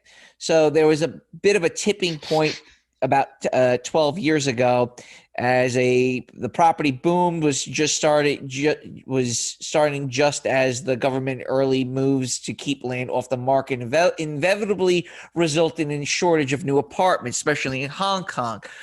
So the developers use marketing practices designed to make the most of such scarcity. So would-be buyers were forbidden to use tape measures in the model rooms. So in the model rooms, there would be a convention center, and I saw this in Southeast Asia quite a bit for people to buy units, especially in Diamond Island. You'd have this really nice layout and presentation, hot women everywhere trying to buy you sell you condos and shit. You start inquiring about them. They don't necessarily have any type of covenants. There's no for us in the United States, like HOA laws, bylaws, et cetera, et cetera. It was just you buying this unit, right? The issue is, okay, who's maintaining the common ground? Who's maintaining the luxury gym? Who's maintaining the spa and all these other nice little amenities? They don't necessarily have any rules in place on how to go about in making sure that the money gets shuffled around to make sure there's general upkeep in the building. So these potential buyers would go in, and then they would realize, first and foremost, you're selling me a unit that is not as big as you were saying, right? They would also do stupid gimmicks like, "Oh, you buy lucky 88th floor." So they would just, you have to realize in China, numbers mean a lot, like with gambling, and I don't know what you want to call it. It's just superstition, it's superstition. It's just... So, if the building is facing the water, it's not worth as much because it's bad luck for the spirits. And the apartment on the 88th floor is worth more than the 86th floor because the number 86 is bad. So all these things get factored into buying property, and the people eventually got pissed off because there's, again, the skullduggery going on between these real estate oligarchs and the peasant trying to get in on the ground level. Yeah. Yeah. I mean, I just can't compete with Chinese people in terms of how tricky they are. You know, and they're just the best in the world at getting a good deal, or at least so they think. I find the Chinese to be quite penny wise and pound foolish sometimes. You know, it's Yeah, like they'll commute. You know, it's like you'll commute an extra 45 minutes every day to work so you can make like 20 cents more. Is that really a good trade-off? right. They'll always trade valuable things for money, which seems stupid. In Cambodia, the saying is, if it makes absolutely no sense to you, it makes perfectly clear sense to them. There you go. Yeah. I mean, right. But I have to admit, the Chinese are very sharp. Especially when you consider that, when you talk to a Chinese person, you're probably talking to them in English, which is a second language for them, right? But they're usually onto you. They can see right through you. Right. We kind of wear our heart on our sleeve, so to speak. Yeah. Very sincere, or well, maybe sincere is not the right word, but very direct, overly friendly, the Chinese are just so suspicious and Low adversarial. trust. Very low trust society, and frankly, that's the way most people are. Most people think Americans are terribly naive. But anyway, where was I going with that? Yeah, so I mean, they'll play all kinds of tricks on customers to cover up the problems and make apartments seem bigger than they are. Well, the New York Stock Exchange got to experience that back in like 2011, 2012, where like a paper manufacturer is now listed on the New York Stock Exchange. Then I think a couple like a few investment firms sent guys over there to like go and investigate because it was clear that they were cooking the books.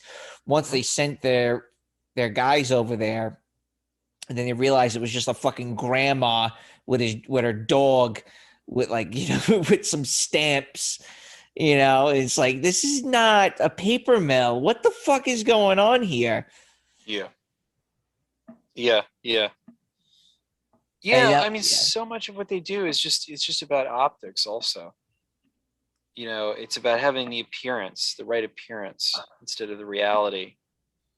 It's why they used to hire white guys to be like the face of the Chinese company, and like they would pretend that these white guys were top executives.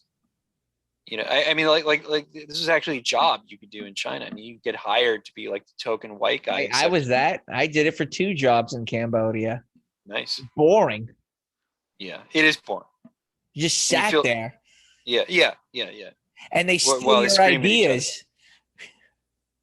And you what? They steal your ideas. They steal your ideas. They fire you, and then you circle back 6 months later, and they roll out whatever it is you were discussing. Saying it was a good business model. Yeah, that happened to me. That's if they even listen to you. Usually, your job is just sit there and shut up. The white monkey. Yeah. Look, I hire a foreigner. I'm a good businessman. I'm just like a slab of meat here. There's a good segue to get into the simulacrum. Simulacrum, yeah. Simulacrum. Simulacrum. Say it again. Simulacrum, I think. Simulacrum, yeah. Terrible at pronouncing these things. That's a hard word to pronounce. Yeah, it is. I think it's simulacrum. Simulacrum. Could be right. See, the thing with me, I read a lot, so I don't know what words are supposed to sound like. Hold on. Now you're gonna make me. Hold on. Hold on. Look it up. You're gonna make me do it. This word was repeated quite a bit in that book called Original Copies. Guys, 2 great books on the topics we're discussing: Ghost Cities by Wayne Shepherd and Original Copies. And just type in Original Copies China. The book will pop right up. Ghost Cities by Wayne Shepherd, which I derived a lot of my information from for tonight's show. Simulacrum. So Simulacrum. And one more time. Simulacrum. All right. So the Seems like a nice guy. this cringe side of China, which is, dude, it's beyond cringe. They build shit that looks just like cities in Europe and America. All right. So the Chinese megalopolises have some very disturbing affinity for Western style architecture and consumer goods, right? They love the decadent, disgusting, thoughtistic culture. Okay. Rather be what is it? The BMW. I would rather cry in a BMW than smile on a bicycle. What does that mean? She wants the perpetual Disney dream. Okay. And there's obviously a pushback from get off my lawn, Winnie the Pooh, Xi Jinping, right? Which we can get into maybe towards the end of this chat. But they are constantly doing these novelty projects. They're enchanting, but kind of fucking creepy. They've done spaghetti Western style towns. Spaghetti Western meaning like something you would see in a cowboy movie. They've built knockoffs of Paris, Venice. You've mentioned Venice earlier in this chat. Mediterranean style villas, Weimar villas. They do Greek statues, British pubs. They did a knockoff of Thames, Cambridge, Dorset, Hallstatt. The list goes on and on of them doing this. Spanish colonials that you would see in parts of like on the California coastline. So I've after reading the book original copies, there were a lot of things left out of this book that kind of pissed me off, to be quite honest. But the author writes for the New York Times, so obviously she's not going to give you the nitty gritty because China's wonderful. We love China. Diversity is our strength, so on and so forth. But I took a note from you, and I thought what you said a while ago, expat, was really you made a very intelligent comment that after communism, what exactly is their culture? What exactly are they supposed to do? They can't really develop their own ideas because, well, communism wants to suppress any type of original thought or idea. So the only thing they necessarily could do is carbon copy, cargo cult mindset, Western style architecture.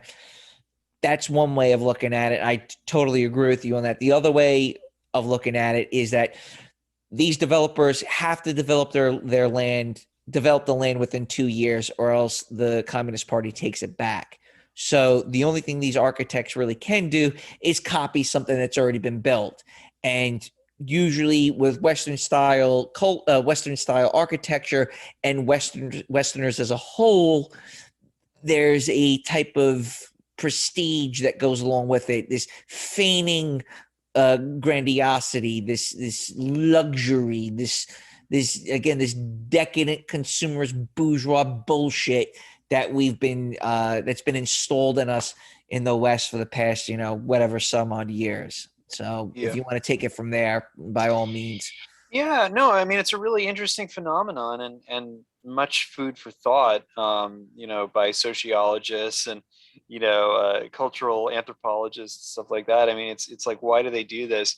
They build these, and I've been to a few of these, at least one, the Thames Town in Shanghai, which is modeled after. Oh, you went there, huh? You did go to Thames Town. I did, and I mean, it's kind of cool to look at because it's like, a section of town that's modeled after an Elizabethan English village, like Shakespeare would have lived in.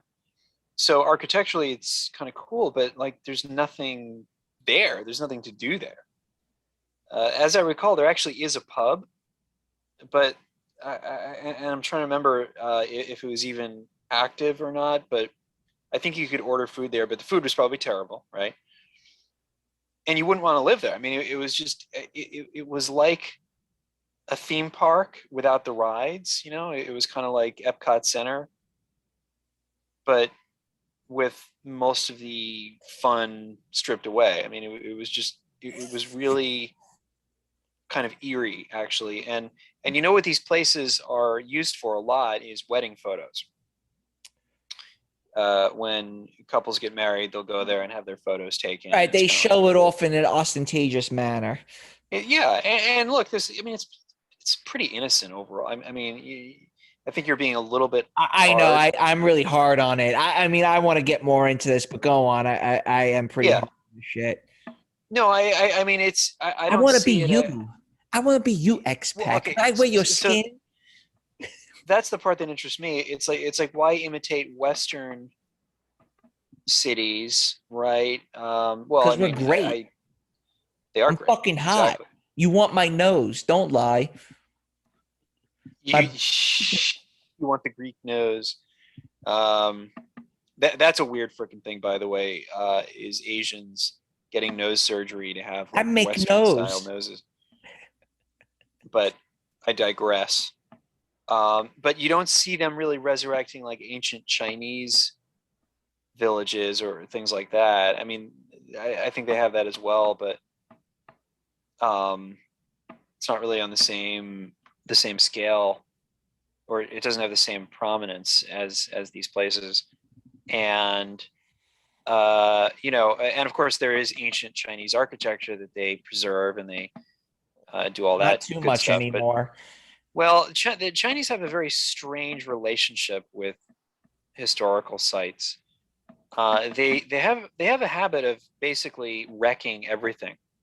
Wayne Shepherd made a point that they're knocking everything down prior to 1945. Yes, and so okay, so a lot of people attribute the cultural. I mean, so China has an incredible lack of cultural artifacts and historical sites, and observers, you know, foreign observers have been noticing this for a long time. And it's like, you know, you go to Florence, Italy, right, and literally everywhere you look, there's artifacts from the past, from many different eras, right?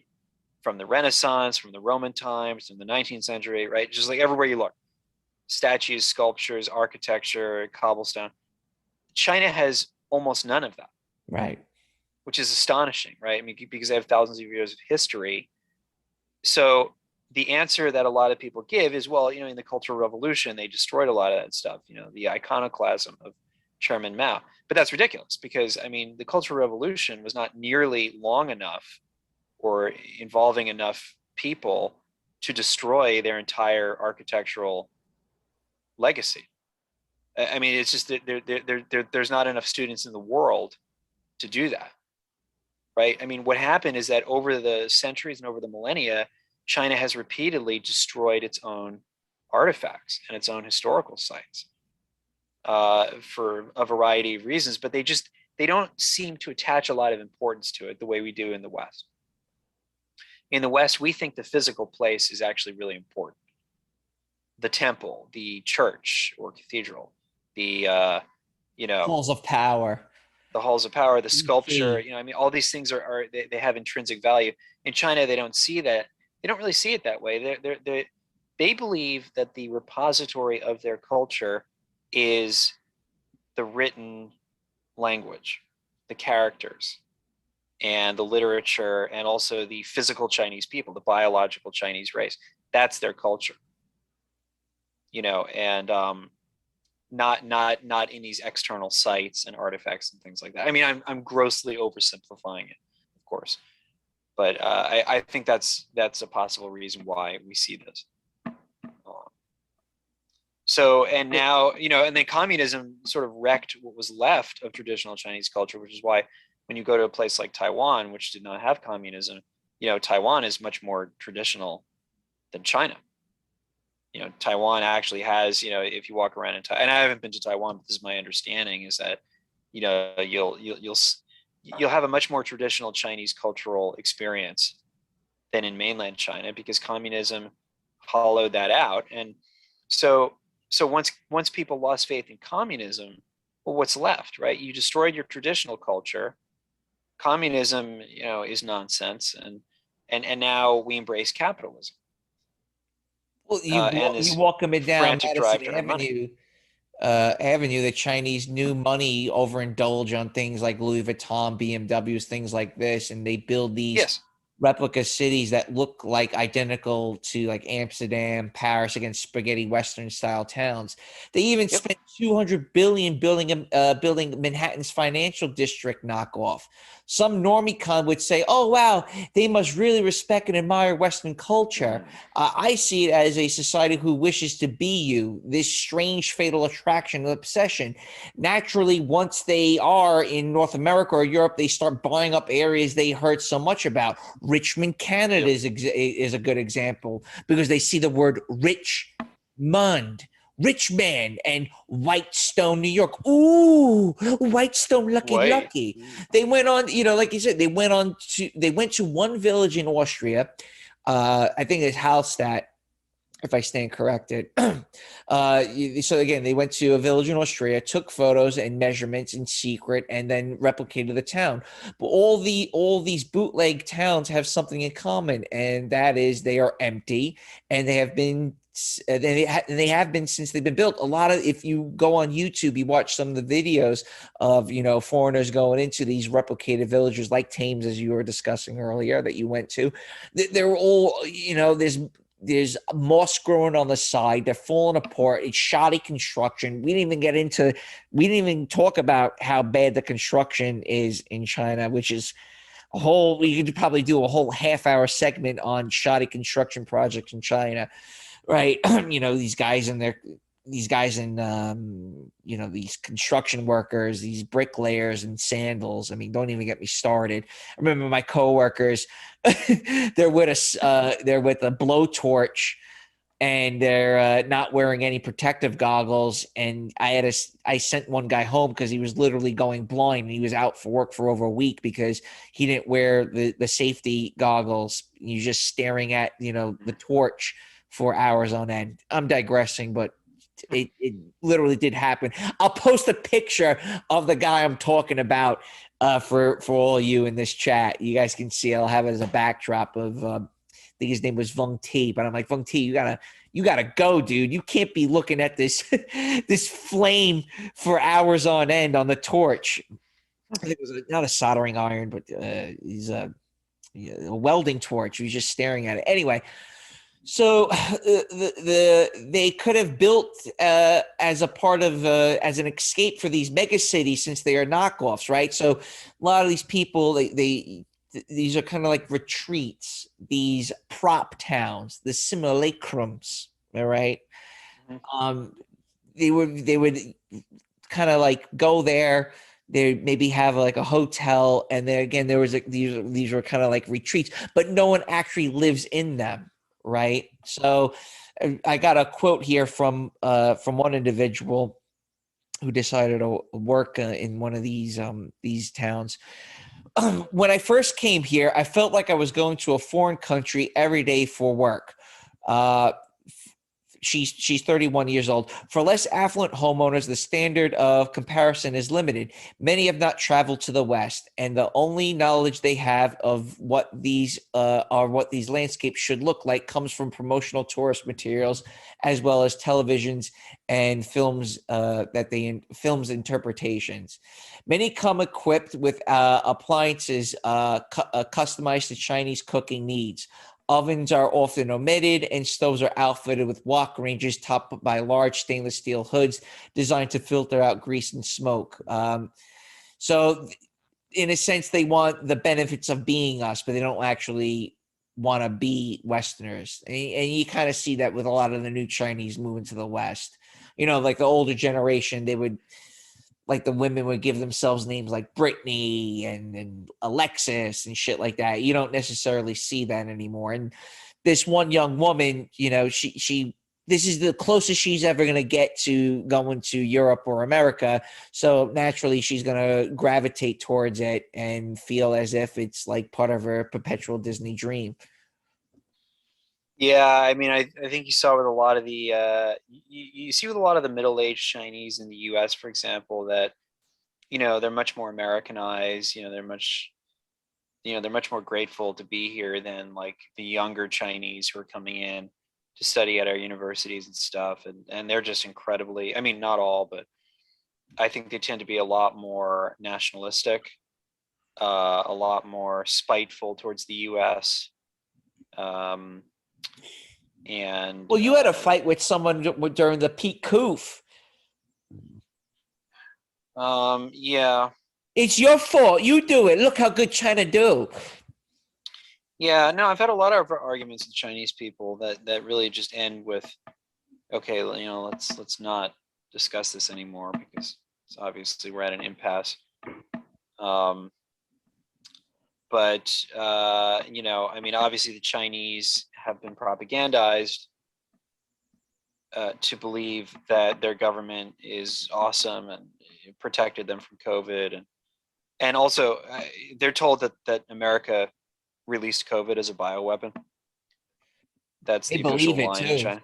What's that? I got people in Cambodia experiencing a lot of hostility. They've bought hook, line, and sinker into that narrative. Yeah. I was told the Cambodians are incredibly fearful of COVID and Yeah, incredibly compliant. they're so superstitious. Don't even get me started with them. I find that COVID has got to be like the least of their problems in Cambodia. I mean, you know, just in terms of medical problems. Right. You know, it's like, and like how many COVID deaths have there been there? You know, a few hundred. With that. It's just absurd. So going back But to the cargo mindset, yeah. you know, they encourage to insert themselves into this Euro stage sets and to imagine themselves playing starring roles in this pseudo reality, impersonating affluence, you know, a member of the cosmopolitan elite, the laptop class, as KMG likes to say it, you know, this European bourgeois, you know, as if they're like kind of the new masters of the universe, so to speak. So, talking about a little bit how they like to take wedding photos. They'll dress in white. Again, that's a very Christian, very European, you know, thing to do. Not really Chinese where they would wear red. Okay. They use backdrops like Catholic churches, though, you know, they don't know a fucking thing about being Catholic. They build statues of Winston Churchill. They play make believe. Yeah. Want to have children with Caucasians. This is no secret to anyone who has spent any expended time in far Asia. Okay, this is nothing new for, especially for us expatriates.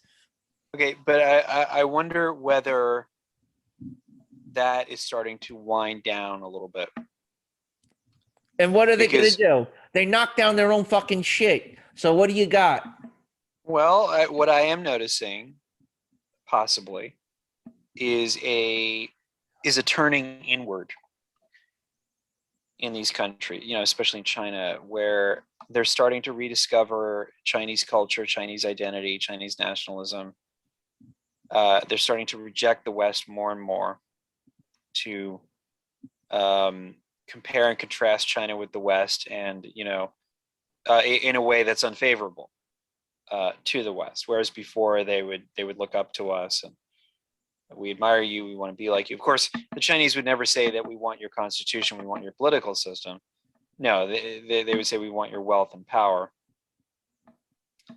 They're not even really saying that so much anymore. Now I think they've, this process whereby they've learned everything they can from the US about running a modern economy is almost complete. I mean, they've learned, we have helped them so much, and this is genuinely enraging to me that we basically built modern China.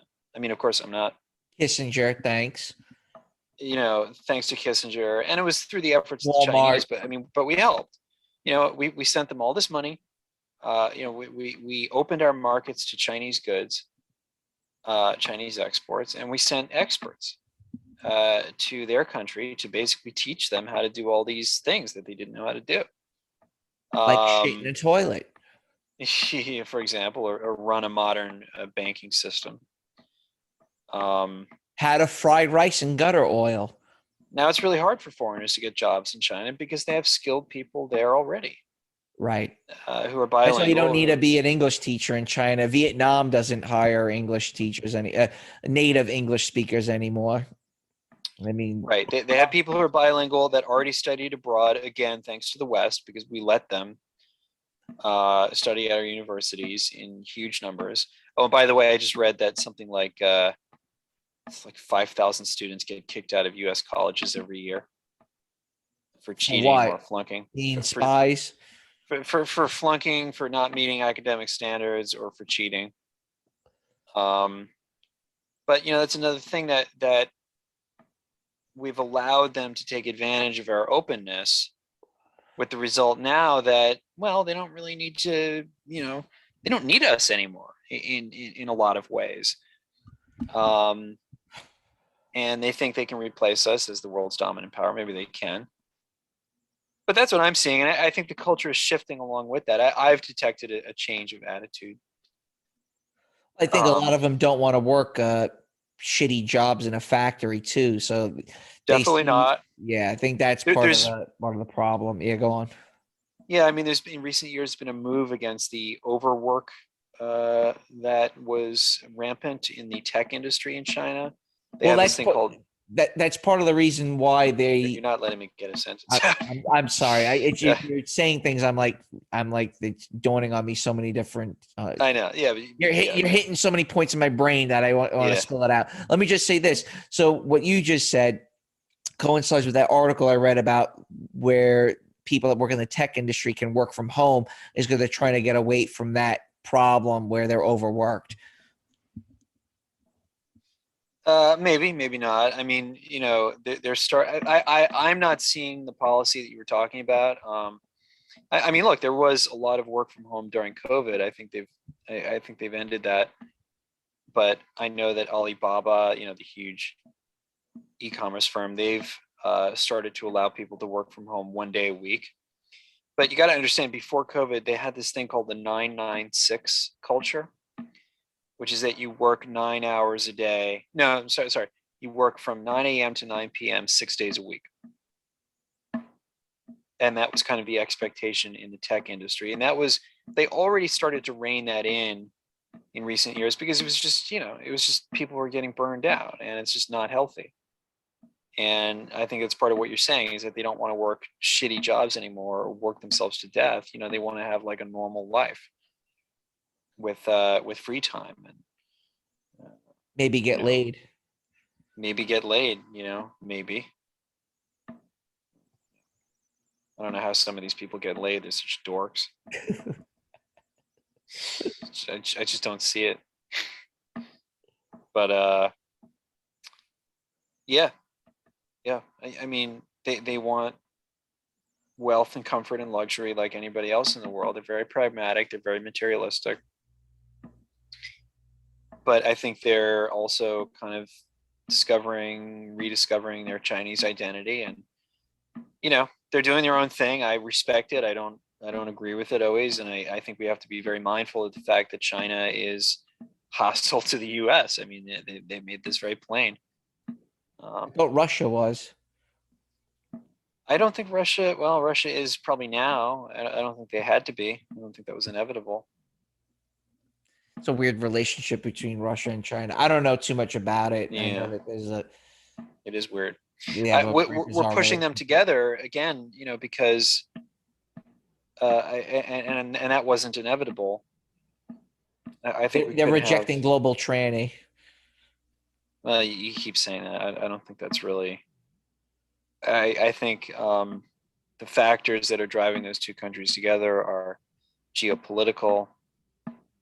It's a function of our hostility towards Russia, which I think is unnecessary. Probably a function of economic advantage, mutual economic interest. Yeah, they just signed a series of major trade deals, energy deals. And when we talk about cutting Russia out of the SWIFT banking system, well, of course, naturally, Russia is going to try to partner with China, which is the world's second largest economy and has plenty of people and plenty of wealth to cushion the blow if we do end up trying to isolate Russia. Russia needs a partner. They need an ally. So they turn to China. Well, that's a good way of segueing. I have a couple of the notes here about some of these Chinese projects they've built. Some of these other novelty projects I just want to brush up upon real quick. They did an experimental green project called Forest Garden city forest garden. It attracted buyers for all 826 apartments, but also attracted pesky insects that gave the towers a post-apocalyptic facade. So, so you build this whole apartment. It's not an apartment, it's a condominium, some 40, 50 stories, and all the balconies have these gardens on them. But, again, if no one's living in them, who's maintaining these balconies? And naturally, it looks something from from I Am Legend. Right. Have almost completely overrun some neglected balconies with branches hanging over railings all over the towers. Some people have moved in, but again, the balconies, no one's pruning the plants. The outdoor furniture is getting destroyed, so on and so forth. They did a 350-foot waterfall and a skyscraper that costs about like $150 to $200 to run an hour. Many people have reacted negatively to what they perceive as an extremely wasteful vanity project. And then there's the feng shui way of doing things, which really wreaks havoc on property values. Where again, if your home is facing the wrong direction, it's bad luck, and like these market variables cause massive swings, lots of volatility because of the feng shui way of I guess doing shit. So yeah. Trump hired a feng shui expert early. to I think he was one of understand the the Chinese a little bit more, what's that? just to understand China's mindset a little bit better. Well, no, I mean like early on with real estate development, he To sell to Chinese, to sell to Lucky.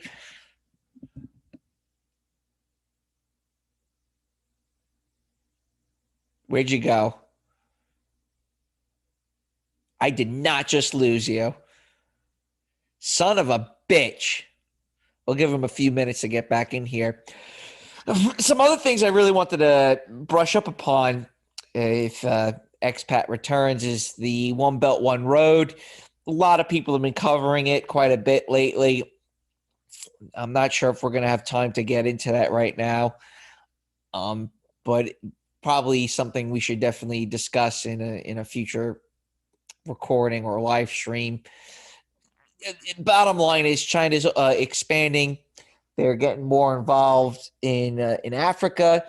The situation in Vancouver, the Vancouver model, it's a term coined by Australia's intelligence agency about. Oh, there you are. You're there.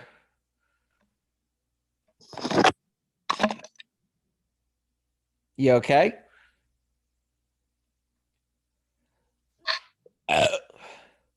Sorry about that. No problem. I was going to segue in, and then we can wrap up the night a little bit about China's expansion into other parts of the globe. I was just saying about One Belt, One Road, which I think is now just called One Road now. I don't know why they changed the term. The Belt and Road. Belt and Road Initiative. I still Belt and Road. The new Silk Road. Yeah, at one point it was I saw it referred to by the acronym OBOR, One Belt, One Road, which is just awful. It's got many names, but it's not a thing. I mean, it's not a real thing. It's just China's doing all this investment. They decided to slap a label on it so that it would look impressive. Well, let's understand why China's doing that is because they do not control the passageways in the oceans. So they're like, fuck that. We'll just do it through land development versus us, cutting through the Panama Canal and Suez Canal, which is mostly controlled by the United States and England. Not so much anymore. I mean, I'm not. I need to read up on China's investments in Latin America. It's amazing that this gets no coverage in the media. Very little. I mean, this should be like priority number one geopolitically if you believe in the Monroe Doctrine that the U.S. should control the Western Hemisphere and stop worrying about what happens on the other side of the globe, we should be very concerned about Chinese inroads in critical infrastructure in Central America and South America, and taking over ports and canals and stuff. But yeah, I mean, I think the main thrust of the new Silk Road or the Belt and Road is that they want to have this network of infrastructure that will connect the Eurasian landmass. And that's how they get around and they bypass the US naval supremacy, right? Because, the main kind of trump card that we have over China is that we can blockade them, right? We can cut them off at the oceans. But if China has the Belt and Road, they're connected to Russia, Central Asia, and Europe by land. And so it doesn't matter. And I think that's the strategy behind it. And I think it makes sense. And, what do they call themselves? Eurasianists are obviously obsessed with this concept. Eurasia is one.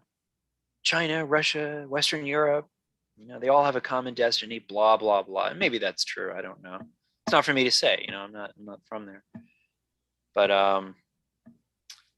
I think that's the grand strategy. Now, what you have to remember about the Belt and Road is that, China did this whole propaganda blitz where they were bragging about how much money they were spending or planning to spend, multi-trillions of dollars. They're not really doing that anymore. It's kind of like the COVID numbers. It's like nobody really, talks about the COVID numbers anymore because nobody believes them, right?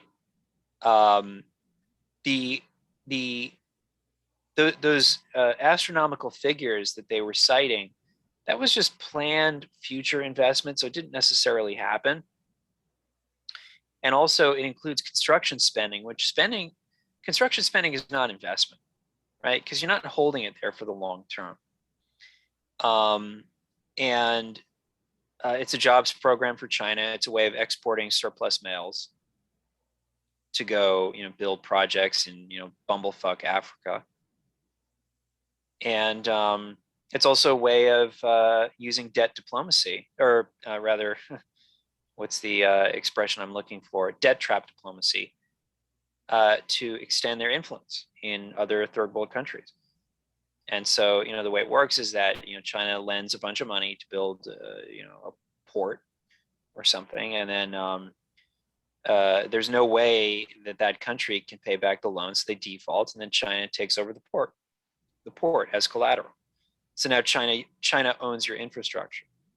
Right. That's happening in Sri Lanka and Pakistan as we speak. Exactly. Already happened. Yeah. So I don't know if this is a smart strategy for China. I think it's generating a lot of resentment in a lot of places. Well, no one likes China. That when I was talking with Adam Smith, I think you dipped out at that point. Is that their neighbors fucking hate them. Myanmar hates them. Vietnam hates them. Japan hates them. Korea doesn't like them. I'm sure the Stans don't necessarily like them all that much either because those are Muslim countries. So yeah, it's basically China is dumpster diving in Africa at this point. Yeah, but the thing is though, and this is what a lot of people miss. Okay, so they don't like China, but will they do business with China? Right. You want global tranny or do you want lucky? You pick your poison, bro. Yeah. I mean, that's kind of the choice, and it's like the power of that money, the gravitational force of having all that money buys influence and power. And that may be what makes the difference. And I don't know. I mean, Edward Luttwak, great strategic thinker, he says that China's growing wealth and military power and geopolitical influence will provoke a reaction. And when you think about it, I mean, India plus Japan plus Vietnam, which are all, pretty hostile to China, plus Australia and the US, that's a very formidable alliance against China. You put those countries together, we have more wealth, more power, more technology than China. But but China's trying to pick off countries one by one, right? That's what they're doing in Europe. Italy is, I think the first European member of the Belt and Road. Yep. And yeah, I mean, they're basically saying they're throwing in the towel and just, surrendering to the new Chinese world order. Germany is very economically involved in China and vice versa. And Germany's the sort of key member of NATO in Western Europe. So it's a big problem for the US. And it's a very complex situation. I don't know. I don't know how it's going to wind up, but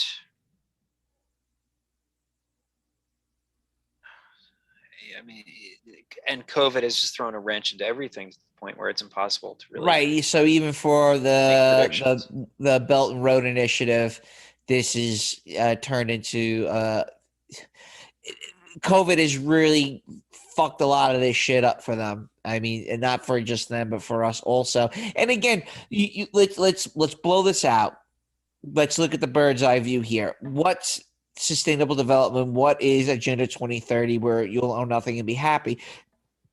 That there's no empire. There's no one country that's kind of like running the show. And, the United States is technically that at the moment.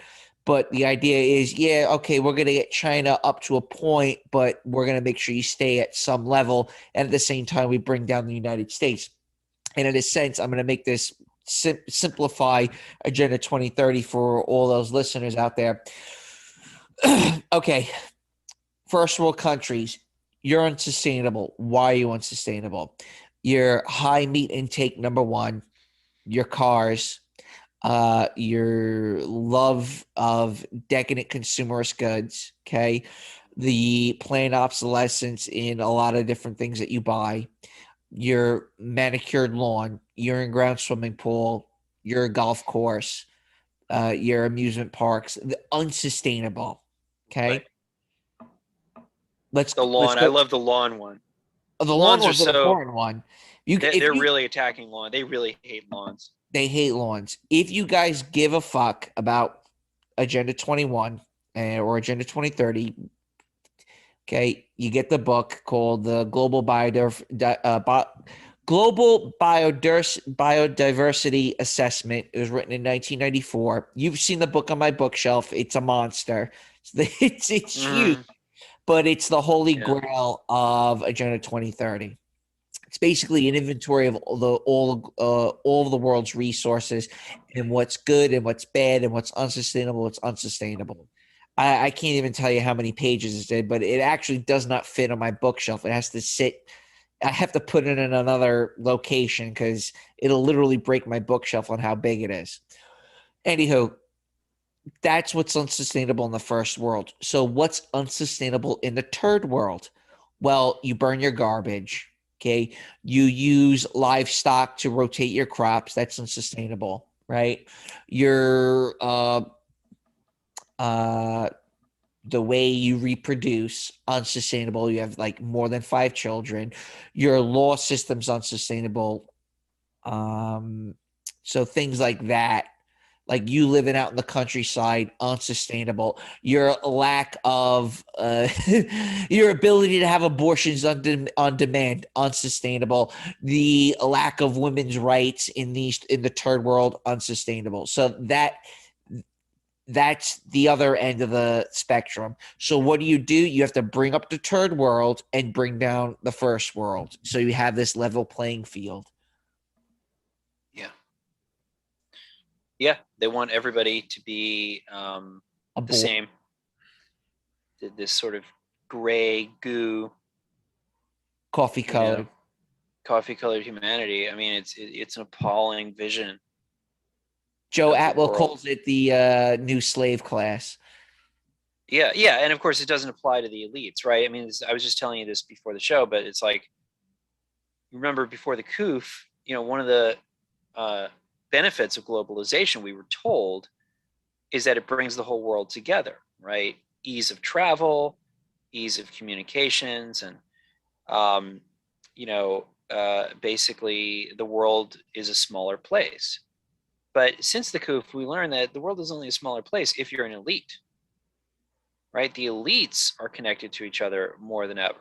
The transnational elites, they can fly anywhere they want. They don't have to quarantine. Nicole Kidman goes to Hong Kong to film a TV show. She does not have to quarantine because she's an important person. She's a celebrity. But if you go to Hong Kong, you have to quarantine, right? Because you're just a normal person and you have to wear a mask. She doesn't. You know, and you have to abide by all these rules, and they don't because they're powerful. You're not. And it is kind of amazing how the ideal of, you know, easy global travel has just been destroyed by COVID and nobody noticed. And I think, you know, but I think this all ties into the agenda you're talking about. I mean, it slots in so perfectly that we can't travel because of COVID, but we also can't travel because of climate change. You know, and it's really interesting rhetorically how they're trying to link these two things. You know, they're saying, oh, they're creating climate change as a new category of disease, right? You know, she died of climate change. Climate change anxiety is becoming a diagnosable condition. You know, I mean, there's articles about it. You know, it's like, oh, she suffered panic attacks because, you know, she feared her impact on the environment. And so they're turning it into a disease, right? Just like the coup. It's just very weird. It's just all this stuff is so weird to me. But They all have the same endpoint, whether it's the vaccine mandate, you know. Right. The vaccine, what does the vaccine mandate do? It reduces consumption because less people go to restaurants and stores, and it also results in higher unemployment. Well, here I wrote people get fired for not getting the vax, and the end result is to power down our modern economy and society, to make us more poor, more isolated physically, you know, with less ability to do things and less stuff and less wealth. And I mean, you know, that is the true face of the Great Reset and Agenda 2030. Well, and they want to take away our private cars, you know. Yeah, they're definitely going after cars. You know, I don't know if it was you or I can't remember all the conversations I fucking had at this point, but like talking about cash for clunkers. Like, you know, imagine if you didn't get rid of that clunker in 2008 and you were to sell it now, think how much more money you would have got. Good point. Yeah. Also, there's going to be a real demand for clunkers in the future. You know, once they start installing all these tracking chips in the new cars. Oh yeah, gee Lord! Imagine you have to blow into something every time you get in the fucking car. Right. It's a breathalyzer embedded in your car that you can't remove, or you know, or it communicates with the Borg. With the Borg, right? And the Borg has to give you permission. They can also, you know, oh, and they want kill switches in the cars, remote kill switches, so that you can, you know, your car can be powered down by an external, you know, action. I wrote so I'm working on part 3 with real estate.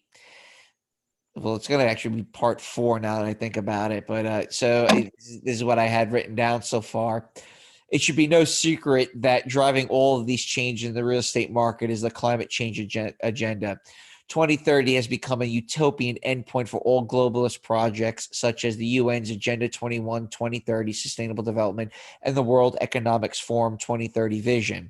Intersecting with the Great Reset and its endpoint is mass vaccinations, which is monopolizing and centralization of the healthcare system, lockdowns drive down consumption and energy usage, the virus plot line, sowing discontent, discouraging interpersonal communications, and women's empowerment. The planning has long been in the works and harkens back to the Declaration of the United Nations Conference on Human Environment in 1972 and the 1976 United Nations Conference on Human Settlements, which declaration states, and this is from The UN land, because of its unique nature and the crucial role it plays in human settlements, cannot be treated as an ordinary asset, controlled by individuals and subject to pressures and inefficiencies of the market. Private ownership is also a principal instrument of accumulation of concentration of wealth and therefore contributes to social injustice.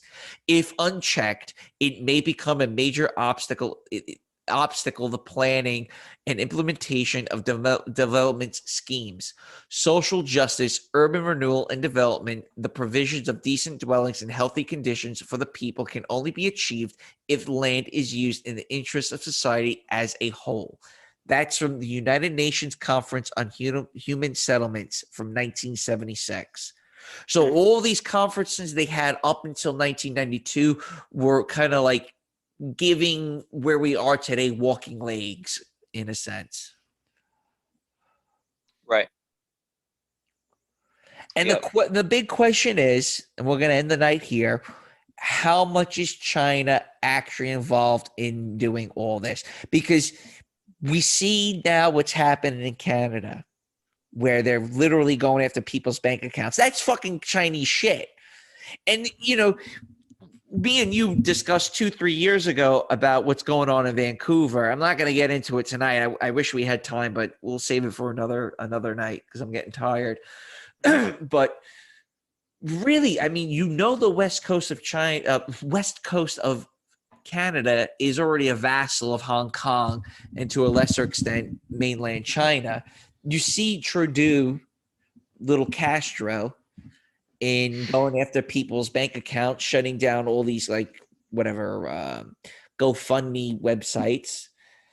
So how much is China actually involved in the rollout of the Great Reset? Well, they're involved. I mean, I wouldn't go so far as to say they're behind it, as a lot of people would allege. But, you know, again, it's this transnational elite class, you know, what David Icke calls the cult. I think that's his word for it. I mean, they're all in bed together. And so it's Chinese elites collaborating with Western elites. I think China welcomes it because it means the destruction of the West. I mean, look at these energy blackouts. They're already. What does it mean for them? Well, you know, I think that they're. I don't know that they're actually embracing it. I don't know that they're embracing it. I think they're doing it for show. But they're still building coal-fired plants, you know, by the score. I don't think they actually realistically. I mean, look, they can do math. You know, Chinese leaders are engineers. They're trained engineers. They're not lawyers like in America. They can actually do math and they understand, you know, even better than most scientists. They understand how things work. You can't have electric vehicles as the main mode of transportation. You can't replace fuel cars with electric vehicles. It is not possible. I don't know. China is crazy enough that they might actually do it and pull it off somehow. But I mean, you've got to build. And Carl Denninger did the math on this too. And I wish I had saved his article. He removes old articles, which is really freaking annoying. Do you know how many gas stations there are in the U.S.? Oh, good question. I do not know. Let me pull up the exact number here because I don't. While you pull that up, China already uses as much coal as the entire world put together, and in another 10 years, it looks like the power consumption will surpass the United States. Oh, they haven't even passed the U.S. in terms of power consumption. But they have surpassed the entire world in coal consumption. Yeah. Yeah, so they're really green in China. No, they're paying lip service to the green energy thing because, you know, it makes them look good. And it's a way of, again, facilitating the destruction of the West. Yeah, so there's 115,000 gas stations in the U.S. Okay. So unless you're going to replace all of those or augment all of those gas stations with electric vehicle charging, then what people mean when they say that you need to drive an electric vehicle is that you're not going to be able to do long distance road trips. because there just aren't enough stations to power your car. I mean, when you're traveling in less populated areas, and when there is a station, well, I mean, it takes what, half an hour to charge up a car? Well, what they're really going to have is that when you go to these charging stations, they're going to give you a different battery. So the charging station is actually there to charge batteries, and you get a battery. Dude. How much do the batteries cost? And you still got to charge the batteries. It'll be phenomenally expensive. The physics probably doesn't really make sense. And then a tranny is going to invent that battery. Right. A black woman, like in Hidden Figures, is going to make the breakthrough. I mean, that's the thing. We need pretty significant engineering breakthroughs to, to make this happen.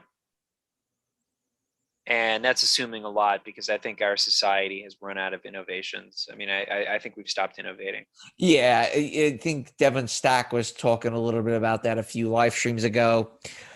And it's something that we've alluded to quite a bit on this live stream. Go on, what were you going to say?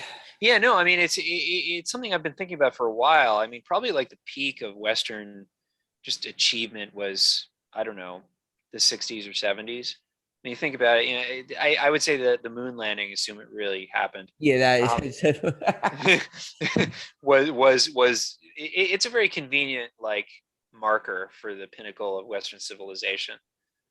And it's just kind of it's the pace of innovation and invention has been slowing since then. And recently, I mean, I can't even think of anything we've invented in the last 2 decades that's important. mRNA vaccines. Yeah, well, okay. Now, interesting you should mention that, because those have been under development for about 2 decades, and they never worked. They never got approval because they weren't safe enough or effective enough. And then suddenly they got approved because of, the coup. Well, they're still not any more safe and effective than they were before they were approved. And we're finding out that they have all sorts of problems. And the Chinese want, and bring this full circle, not a single mainland Chinese in China has received an mRNA vaccine. Nice. Yep. They'll colonize the world. When everybody else dies off.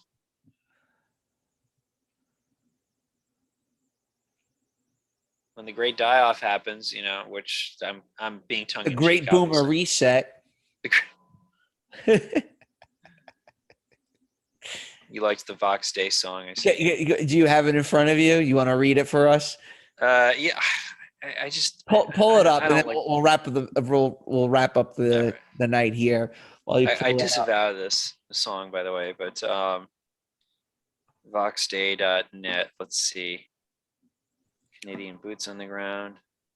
Okay, he's finally blogging about what's happening in Canada. That's good. Imagine. All right, well, you got to imagine me saying this, in the melody of the song. Imagine there's no boomers. Imagine there's no boomers. It's easy if you try. No grit or bootstraps or tales of getting high. Imagine all the boomers going far away. Imagine there's no boomers. It isn't hard to do. No more talk of Woodstock or going to the moon. Imagine all the boomers finally at peace. You may say I'm a dreamer, but I'm not the only one. I hope someday you'll join us and the boomers will be done. Imagine all the pillows, so soft and fluffery. A gentle hand of mercy that sets the nations free. Imagine all the boomers resting in their graves. You may say I'm a dreamer, but I'm not the only one. I hope someday you'll join us and the boomers will be done. Beautiful. Wow. What I was going to say is, you saying that the peak of innovation was, us landing on the moon. Since that time, the only thing that we've been able to get better at is computing capacity. It's Moore's law. I mean, that's obviously increased exponentially. I think Moore's law is broken down, right? I mean, I don't know the about that. the speed of an integrated circuit doubles, and the price is cut in half every 2 years or something like that. Uh, I think we're bumping up against the physical limits of that. well, we Because have. it's just, you can only get so small. Well, Oh, and before, let's say before the moon landing, I guess some people would say that the peak of innovation was like 1890, 1885 during the peak of the Yeah. Industrial Revolution. no, because look at everything that was invented in the early 20th century. I mean, Right, refrigerator. well, it's telephones. I mean, electricity, indoor plumbing. Well, that was probably earlier, but airplanes. I mean, antibiotics. I mean, all the Penicillin. military technologies that I mean, tanks. Poison gas. I mean, if we're just looking at the first half of the 20th century, I mean, nuclear weapons, for crying out loud, space flight, satellites, the orbital satellite, Chinese ghost cities. cars. Well, cars. Let's see, cars were the very end of the 19th century, I think. That the first Yeah, there's like models were produced. 18 but consumer automobiles, right? I mean, you could, if you were born in 1900 and died in 1970, right? You would have been born at a time when the vast majority of people had nobody had electricity, right? And nobody had indoor plumbing, and you had to walk everywhere or ride a horse, right? And by the time you died, I mean, we had men on the moon. That's right. And we had computers. And a lot of that was birthed out of World War II, the death of 70 million people. Yes, right. A lot of innovation came from the wars, but there's just innovation in general, and I find it amazing to contemplate, like, the last 20, 30 years. What have we invented? I mean, the main inventions that I can think of are, the smartphone. The internet wasn't even invented. The internet was developed more. So you have social media, I guess, cryptocurrency, okay. But none of these things have actually made life better. So that's another aspect of it, is that the innovations that we have aren't really improving our lives that much. Right? In some ways, they're making our lives worse. Yeah. And the innovation we do have is just refinements of existing technologies. It's not new inventions. It's not breakthroughs. You can extend that to media. Again, we were talking about the Super Bowl at the beginning of this chat, where you're rehashing 50 Cent from 20 years ago. Right. We see that in the pop culture everywhere. There's no original movies anymore. It's just rehashing of old movies. And the best movies are nostalgia. I mean, I just saw Once Upon a Time in Hollywood. And it's a very good movie, but it's just basically like nostalgia for the 60s. It's a story of a tranny Lamprey Milk stars in being a man again. And it's in a world where trannies, he's into all new wacky adventures. Lamprey Milk thought he had it all figured out in the manosphere until he becomes a tranny again. No, a man again. He had no idea how his life would change. Produced by Schuckelberg and Feinsteinkel. Ugh. All right, I'm shot, man. I'm fucking tired, and listen. I thank you for helping me wrap up this topic. Yeah, no. I don't know how many people are going to be listening in this long into the recording, but if you are, I thank you. I appreciate you tuning in. Please go to the American Sun. I'm trying to think. There's my ice maker making noise. I'm just trying to think. We got to finish strategic relocation. I forgot all about that. Yeah, that kind of fizzled out. Well, I'm sure people will be Well, I did interested to New hear. England without you, so we got to do we got to do Utah and like Arizona, New Mexico. I know nothing about those places. Me neither. That's kind of the joy of covering it. What's really dope is Angry Prepper actually was talking about the book we're covering, so I thought that was pretty dope. Strategic Cool. relocation. Awesome. Yeah, it was pretty neat. You got anything you want to say before we wrap it up? No, I see that Biden is announcing that the American people are united, against Russia. So we'll see how that works out. Yeah, we should really do Ukraine in depth. I'll start researching that a little bit better. Maybe my Bloodlands into it. Yeah. I stock up, and I'm pulling cash out of ATMs.